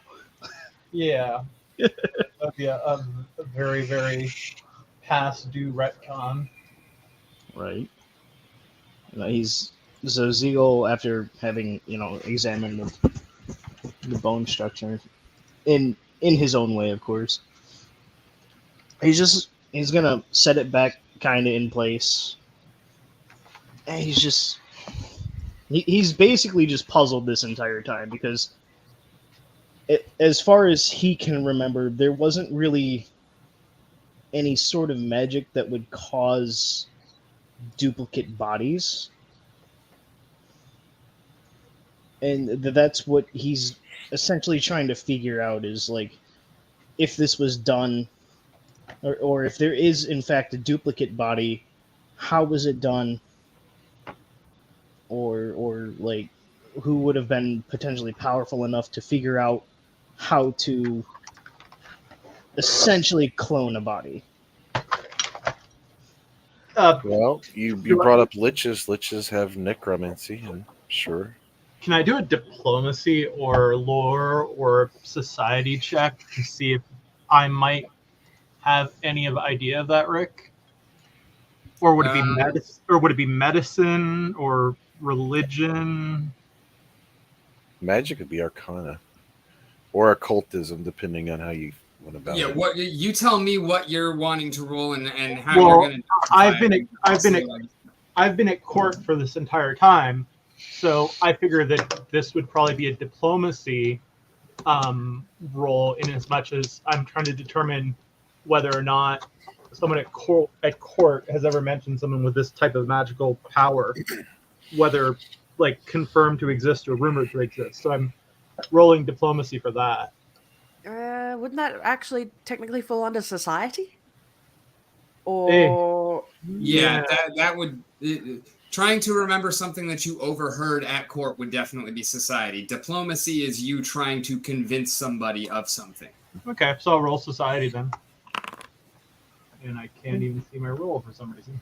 You have never heard anything about any kind of magic that would lead to the effects that you have seen. Other than Micah, can I think of anybody who has knowledge of magic or who is a great mage that might be able to assist us? You also think of Reverend Hauser? Oh, really? Although you don't know what happened to Reverend Hauser. The last time you saw Reverend Hauser was at the wedding before they both disappeared. Yeah, I know. Well, I mentioned this to the group. I'm like, when we get out of here, we need to go fucking see Micah. Like, forthwith. Can I roll Arcana or Occultism to see if I know of any magic that exists that could do such a thing? Sure, go for it. Does it matter which one? I mean, they're both +9. It doesn't matter to me. Would it be more Occultism or Arcana? It does matter. Which one do you want to roll? I'd probably roll Arcana. I want to roll both and add the numbers together. Nope. You think back on your training and all of the lessons that you have gone through, all of the conversations that you have heard amongst mages greater than yourself, and you do not recall anything about creating copies of people other than you have a Simulacrums. vague sense that there is a very, very high level spell called Simulacra that does allow you to create a copy of yourself, but something just feels like that is not what's going on here. That doesn't leave a body, though, does it? Simulacrums don't leave a body, I don't believe. You don't know that level of specificity about what would or would not happen with the simulacrum. You have a vague recollection of the fact that there is high-level magic that does something like that, but you don't know anything about it. Yeah, that's some nice level bullshit. I don't know what level it is in this one, but Do you know if I fell asleep?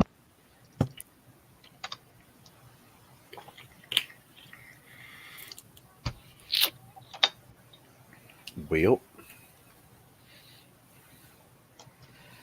Well, in any case, I think that we should continue.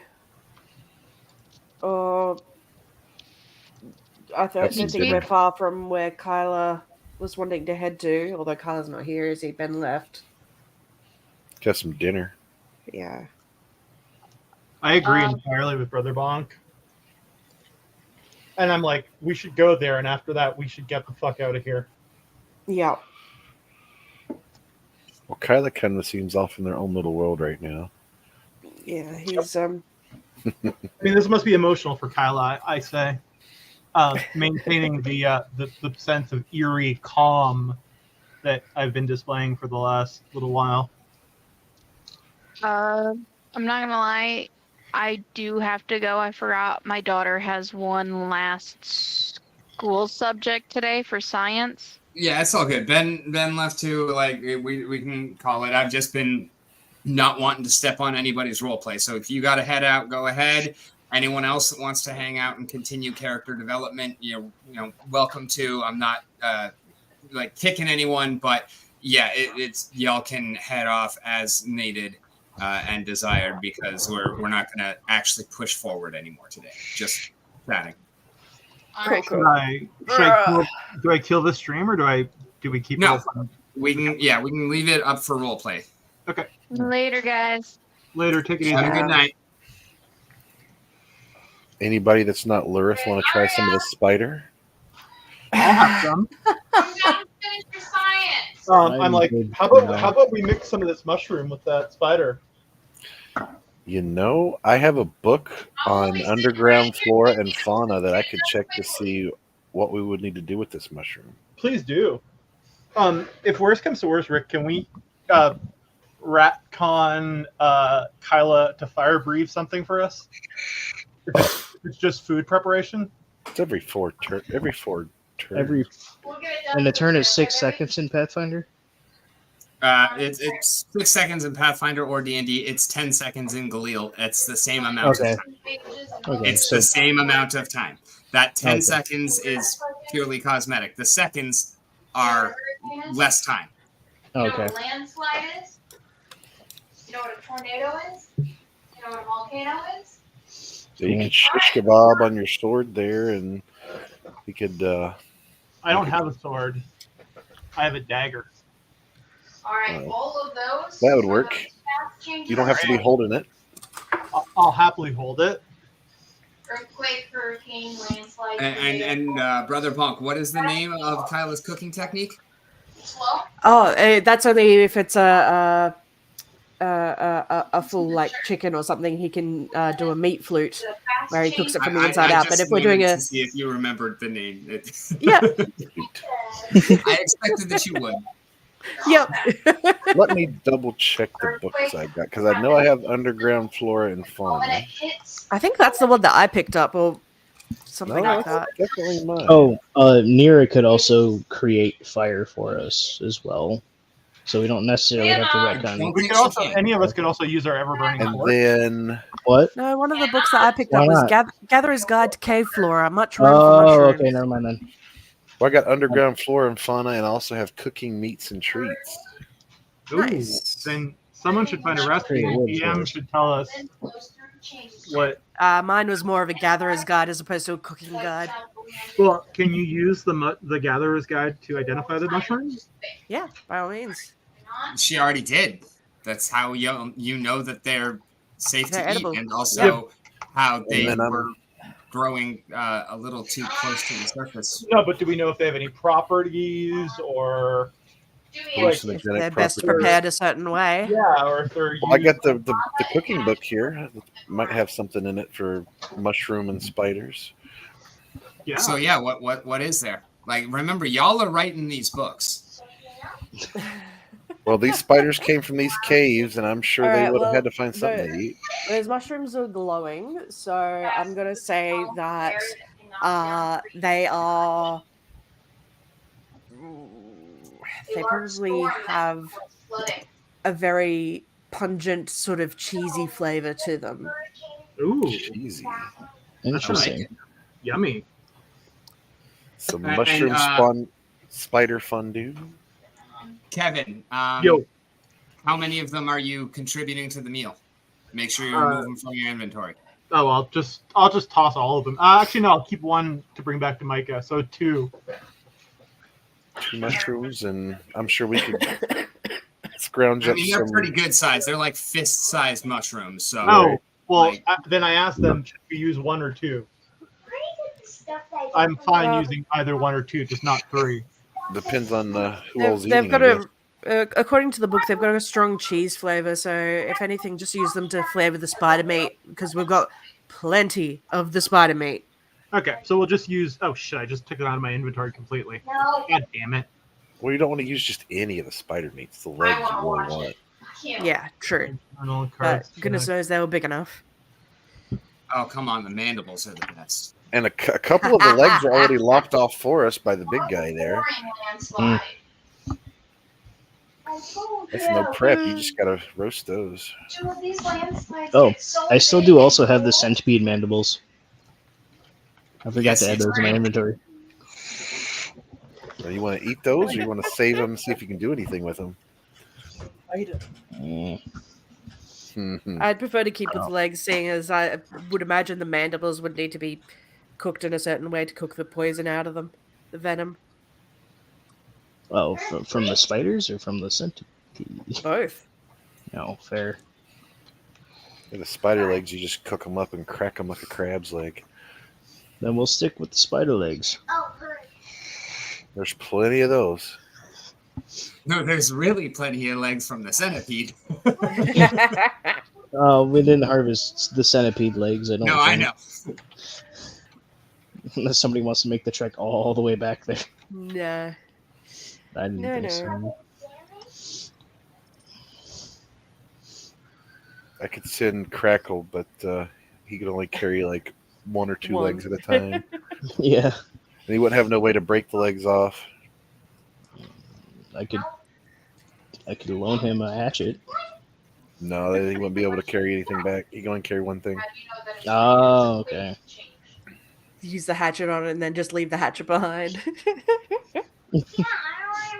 That would be unfortunate. Don't leave the hatchet, man. Damn. But yeah, we could boil the legs because I have a cooking pot. Sounds like a plan. And if you can ask the fish lady to make some water in it. Sequel is the first child. Oh man. Okay, so I'm giving one of the mushrooms up. Cool. Okay. Yeah, we could throw it in there and season it up. Anyone got any salt? I look in my ration kit and I'm like, I probably do. Rick, is there salt in my ration kit? Sure. Okay, Hey. I I rat fuck one of the rations and take the salt out. Think about blood. Which reasoning? I'm only reading it because there's a thing up here, by the way. We got some Think spider about legs blood, going, reasoning boys. describes It just comes out as a clump It is a of quick salt. There's change no like because it packaging happens or over anything a like day. that. It's just kind of It in is a there. slow change. I just handed Sort of have to like break off a bit of it using like You can still see almost the like as if water. you're napping flint. Yeah, I just handed the magic guy, and I'm like, you're the raw materials person. I'm more of a doer. So I I'll let can you wrap it in a cloth and smack it with my fighting stick. A quick change or a slow change. Break it up. You can also just throw the clump into the water. This one, I could, What yeah. if you're? Well, I don't want to. Then I couldn't do the salt-based sprinkle. happens over a day or two. It is a quick change. I mean, you because could. It just wouldn't be the very water effective. after the rain It'd be all like It'd be like, plop.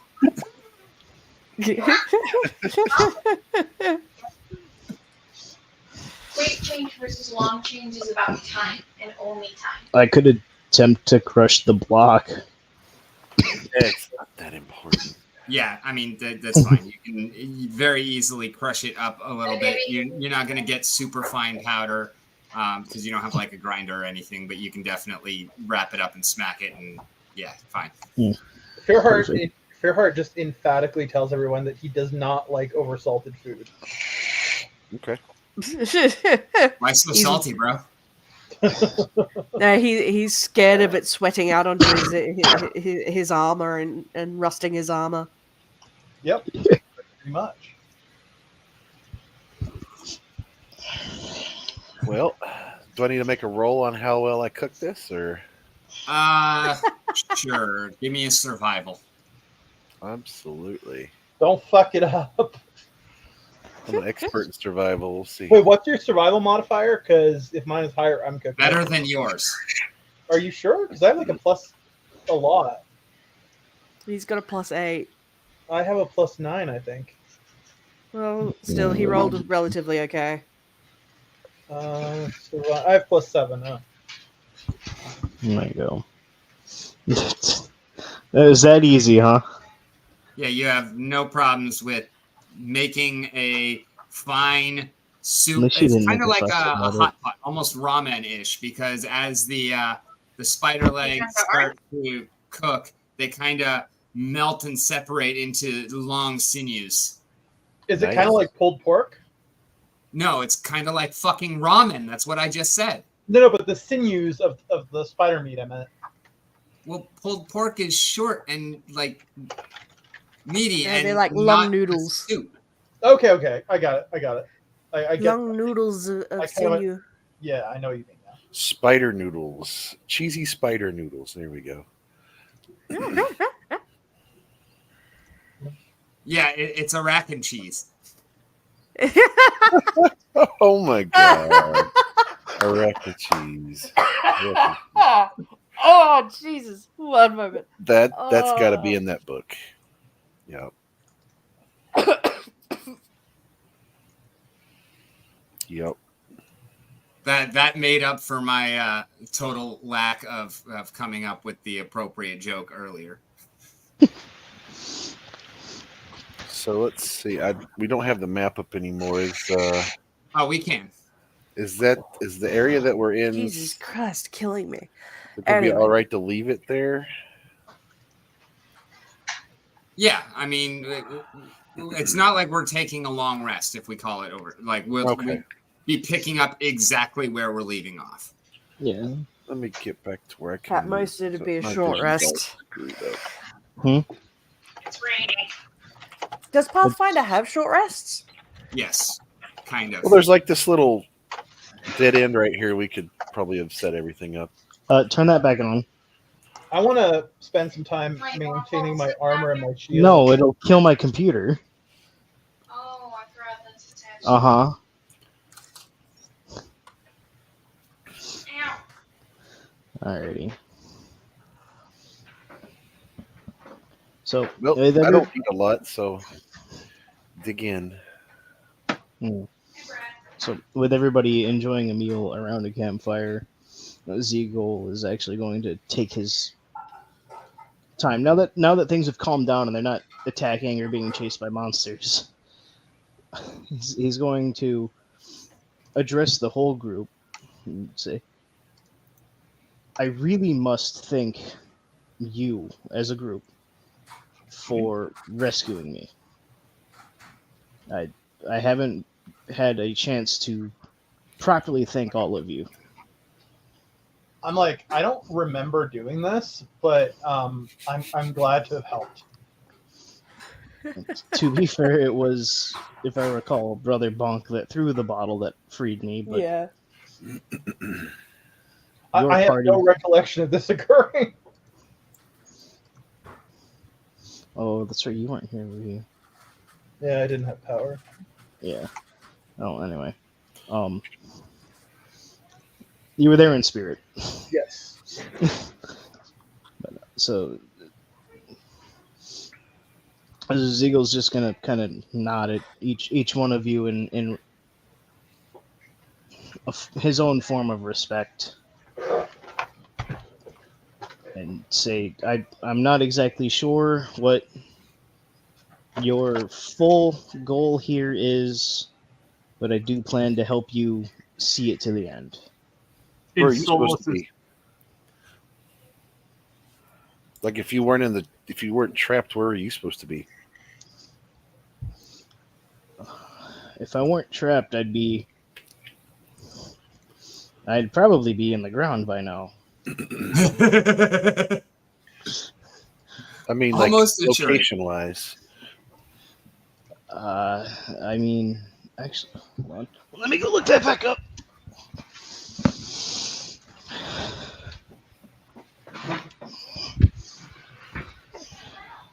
Minotaurs are fairly long-lived, but not Not hundreds of years.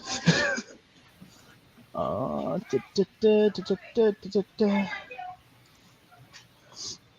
would probably, well, I hail from Hackleford's Crossing. Is that somewhere that we know of? That is somewhere that Kyla knows of. I may.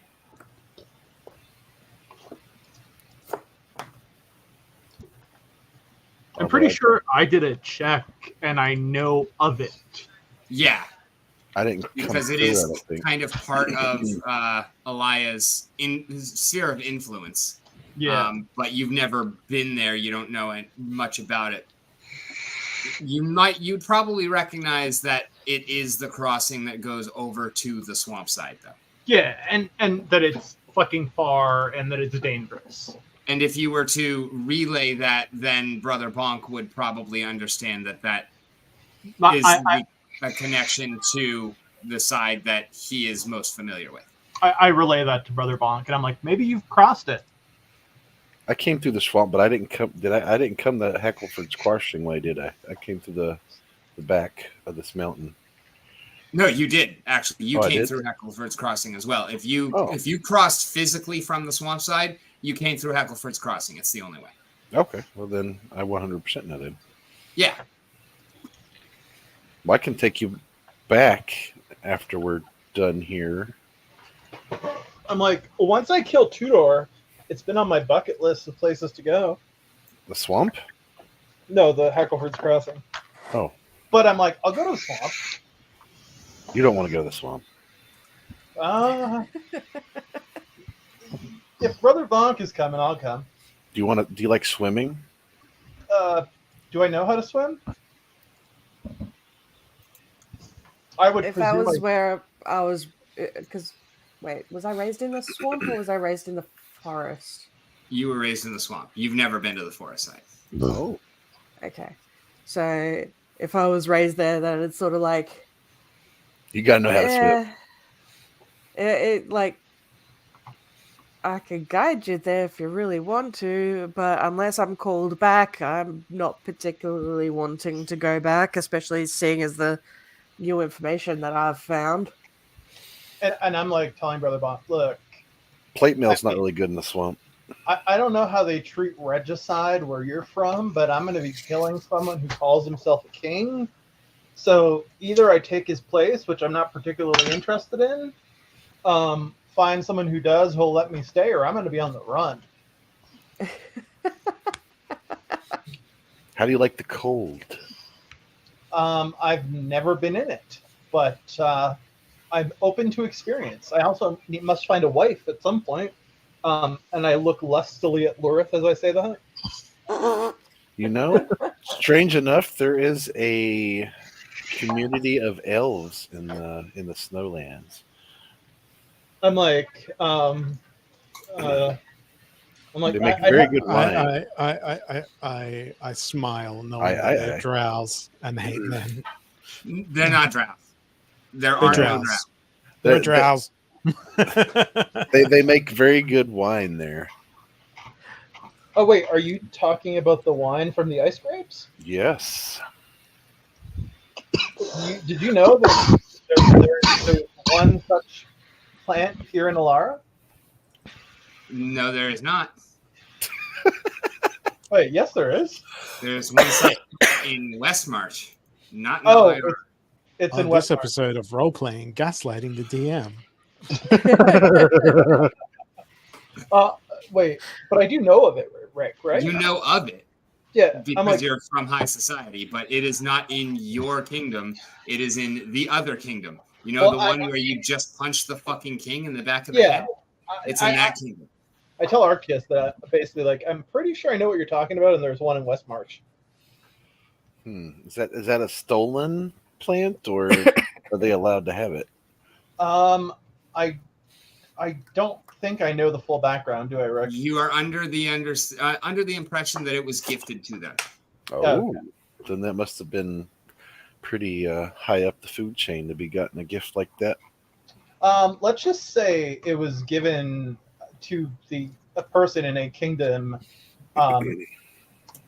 whose leader, king, as he would like to call himself, I've punched in the back of the head. Let me just put it this way, Arceus. I've been having a really hard week. And we're only halfway through it after 3 months of play.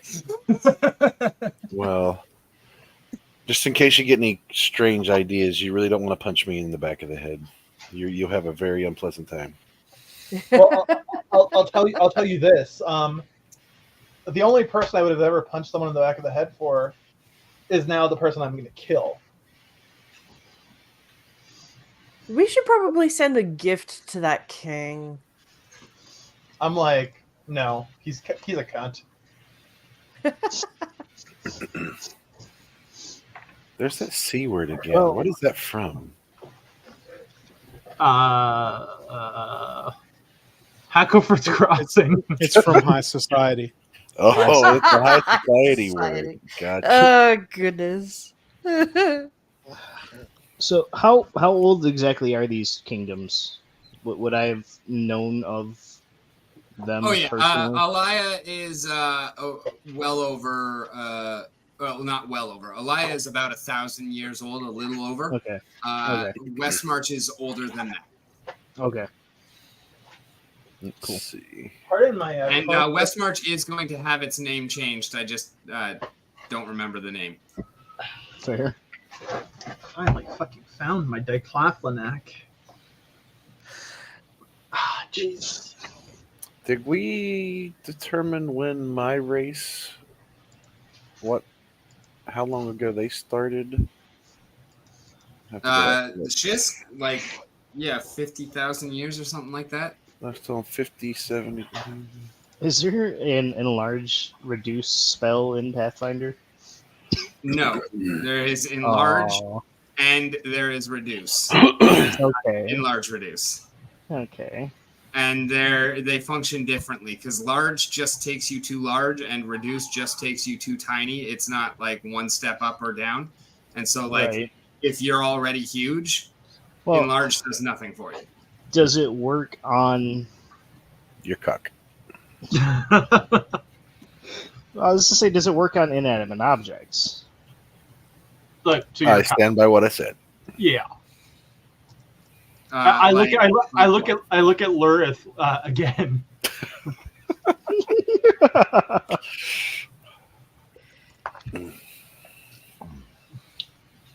Oh, jeez. Her eyes are closed. She has no idea what's going on. Wow. Wow. I would say in that instance, yeah, it probably worked. Oh, So 20 is a medium. Lurith is injured. I forgot. While Lurith's eyes are closed, I sneak up on her as stealthily Consent is key. I do lay on hands and get on the back of her like shoulder blades and give her a small shoulder massage as I cast lay on hands. So I will heal her for how much again? I don't know. It's your fucking spell. You tell me. Should I roll? Should I roll another d12 just for large size comparison? So it says I don't have enough focus points, but I haven't used any. So how do I get? Oh, that Living through. roll another d20. Yeah. Oh, wow. Oh, that's a saving throw. Yeah, Lurith, roll another d20. She's dodging it. Oh And god. she is dodging it. Wait, didn't I need to? What if I get a nat 20 on my stealth check? Roll off. Rollies. Yeah, I You need were to- not rolling for stealth. But I said I was doing it as stealthily as possible. You did. I should have. Okay, then roll your stealth. Yeah, my stealth roll should have came first. Lurith I have- has to roll Lurith, another roll d20. another d20. Sorry. I said, and Lurith, roll another d20. No I just- way. No way! I, just, And way. Lurith, roll another way. d20. I rolled a nat 20, You both. followed by No, a second nat no 20. way! Exploded again. And stop. Don't roll stealth again. Oh, When I say roll a d20, that means Okay. It's just a straight roll Right. a d20. well, I rolled 2 nat 20s in a row. on my Yes, I stealth. know. That's why you exploded it again. 21. Yes. 40, 41. Plus 9, so that's 49. I think Lurith's getting a shoulder massage. No, it's 49, and then here 26, 36. Oh, it's like the tag thing earlier all over again, No, except wait. worse and It's better. a 51. 7. Lurith, can you describe how you feel? Well, actually, that would be opposed by the a perception whether or not she hears you coming because you are still wearing fucking plate mail. metal. I Even was with gonna say, 2 these should be nat 20s, negatives. she gets another chance? Oh.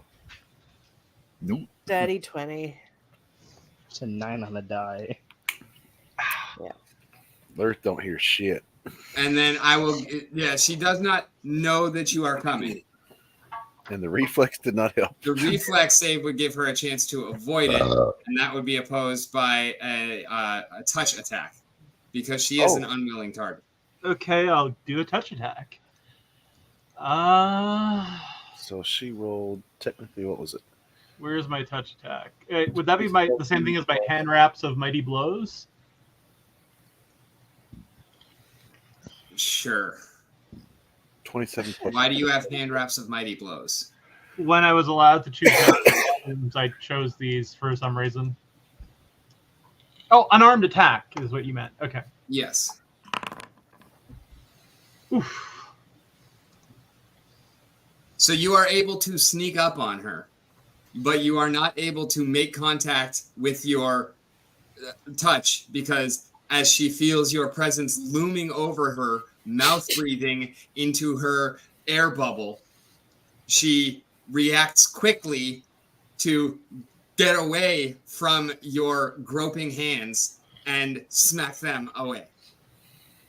But I still cast the spell, right? Or do I actually have to And touch her? And since she smacked it, the touch still happened. Yeah. Oh, it did. Yeah, okay. Yeah, no, granted. Okay. So, yeah, no, you still healed her. Roll your healing. But you didn't get You the just- massage part. Yeah, you just don't get to do the I'm massage. fine because I know that lay on hands makes the person feel a little bit of warmth. And so making her feel warm and fuzzy for slapping your hand away. That's hilarious. It keeps telling me I don't have enough focus spells. How do I add my focus points back? You should have when you took a rest. Let me do it again. He might not have ever clicked the short rest button. Lay on hands, cast. Did I just cast it? Yep, Click and on the then healing part. click the healing. Sorry? Yeah, So and then click at the healing. bottom it says lay on hands healing. So click it. Oh yes, okay. All right, Lurith, you are healed for 12 points. Wait, DM, could you is that describe 36? the feeling that Lurith experiences as a result of my spell? No, because I don't do that on players. Oh, right. That's true. But she Wait, does. so that's 2d6 that you healed her for, right? I don't know. I think so. I think that was like 2d6 nat 12. Yeah. Oh wow! Oh wait, no, it's a flat 6. 6. Okay.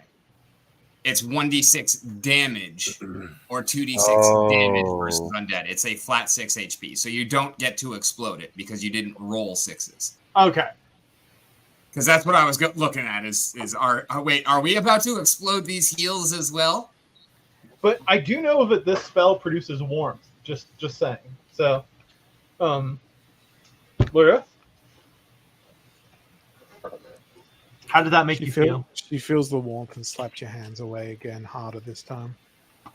I'm like, show some fucking gratitude. So, Are we entering initiative right now? is there about to be a PvP? In between those two, yes, there is a lot of PvP. That's amazing. It has yet to escalate. Lurith rewards you with Gale Blast. Why did you only heal for 7 though? Maybe I it's clicked the heal button. HP. Is that all the damage you took? Was it 7? No, because she's at.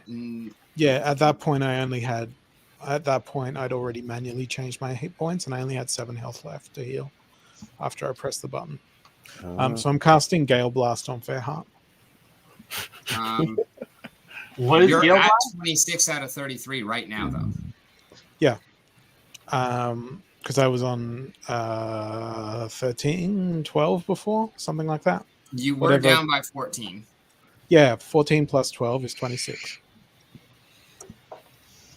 Wind flows from your outstretched hand and whirls around you in a 5-foot emanation. Each creature in the area takes bludgeoning damage equal to your spellcasting ability modifier with a fortitude save. Kevin, roll a fortitude save. On it.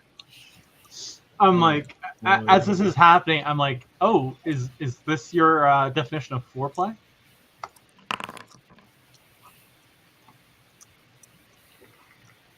Okay.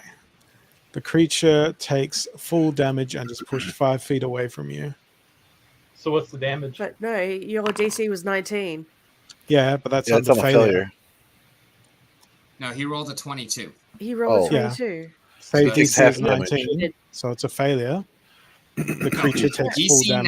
19, he rolled 22. 22 is higher than 19. Therefore, it's a he's failure. Therefore, it's a therefore- success. Success. He takes half Against- damage, but is not pushed So- away.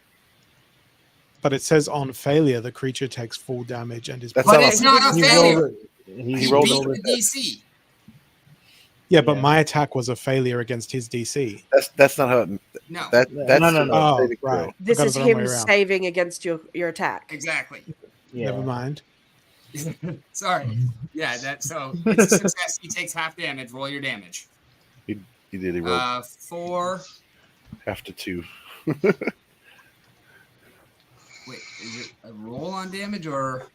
Oh no, it's just equal to your spellcasting modifier. Okay. Yeah, so it's wisdom plus 4. Only Lurith, you don't take the damage. I know. So how much damage do I take? 2. I'm happy to take it. It's like getting slapped in the face. I With a just glove. I just smile. I don't say a word. It's bludgeoning damage, though, so there's a great almighty fucking thud sound. I'm like, Lurith, if "Ooh." that damage later is the difference in between him living and dying later, I will take it out of your skin. I'll die happy. Maybe I won't save you next time. You tease. It's funny because I'm sure that this time you actually do believe that you saved her. Yeah, probably. Diplomacy? Why is she doing a diplomacy roll? Excuse me. Just her way of figuring out whether to temper her temper. Temper her temper. Temper her temper. Yeah. Actually, in response, In my mind, it's a reverse barbarian save. I am going to do a performance check as I sing the hymn to Solos, which goes, Solos, O God of the sun, you are the one true God. You need to do the performance check before you begin the performance. Oh, fuck off. Get fucked. Dirty 20. Solos looks over you, and he is the God of all gods, and you love him too. So how is this performance? Because I like performances. Lurith just stuffs her hands into her ears. But if my And- performance was effective, you had to have liked it, no? No, that's No. not how it works. Okay, just Lurith, It just Lurith- means that you performed the song means well. that Whether you- someone likes the song is another thing. Yeah, it means that you didn't fuck up in your performance. Oh, okay. Remember, skills aren't magic. No, yeah, I see. Shishk loved performances. I want to. Then Shishk probably really enjoyed that. Let's see. I'm gonna roll a society to see if I'm into it. Oh, since Lurith didn't like it, I cast Protector's Sacrifice to take sure. her suffering in her stead. I'll give you a little half clap. Nice. For the first time in her life, Lurith wishes she could sleep.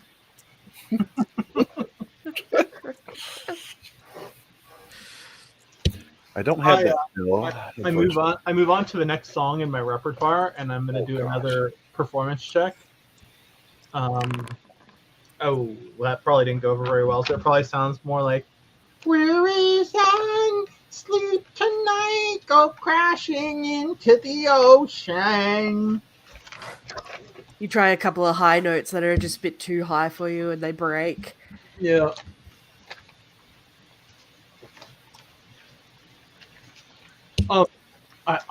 Fairheart does realize that Lurith is disinterested in him.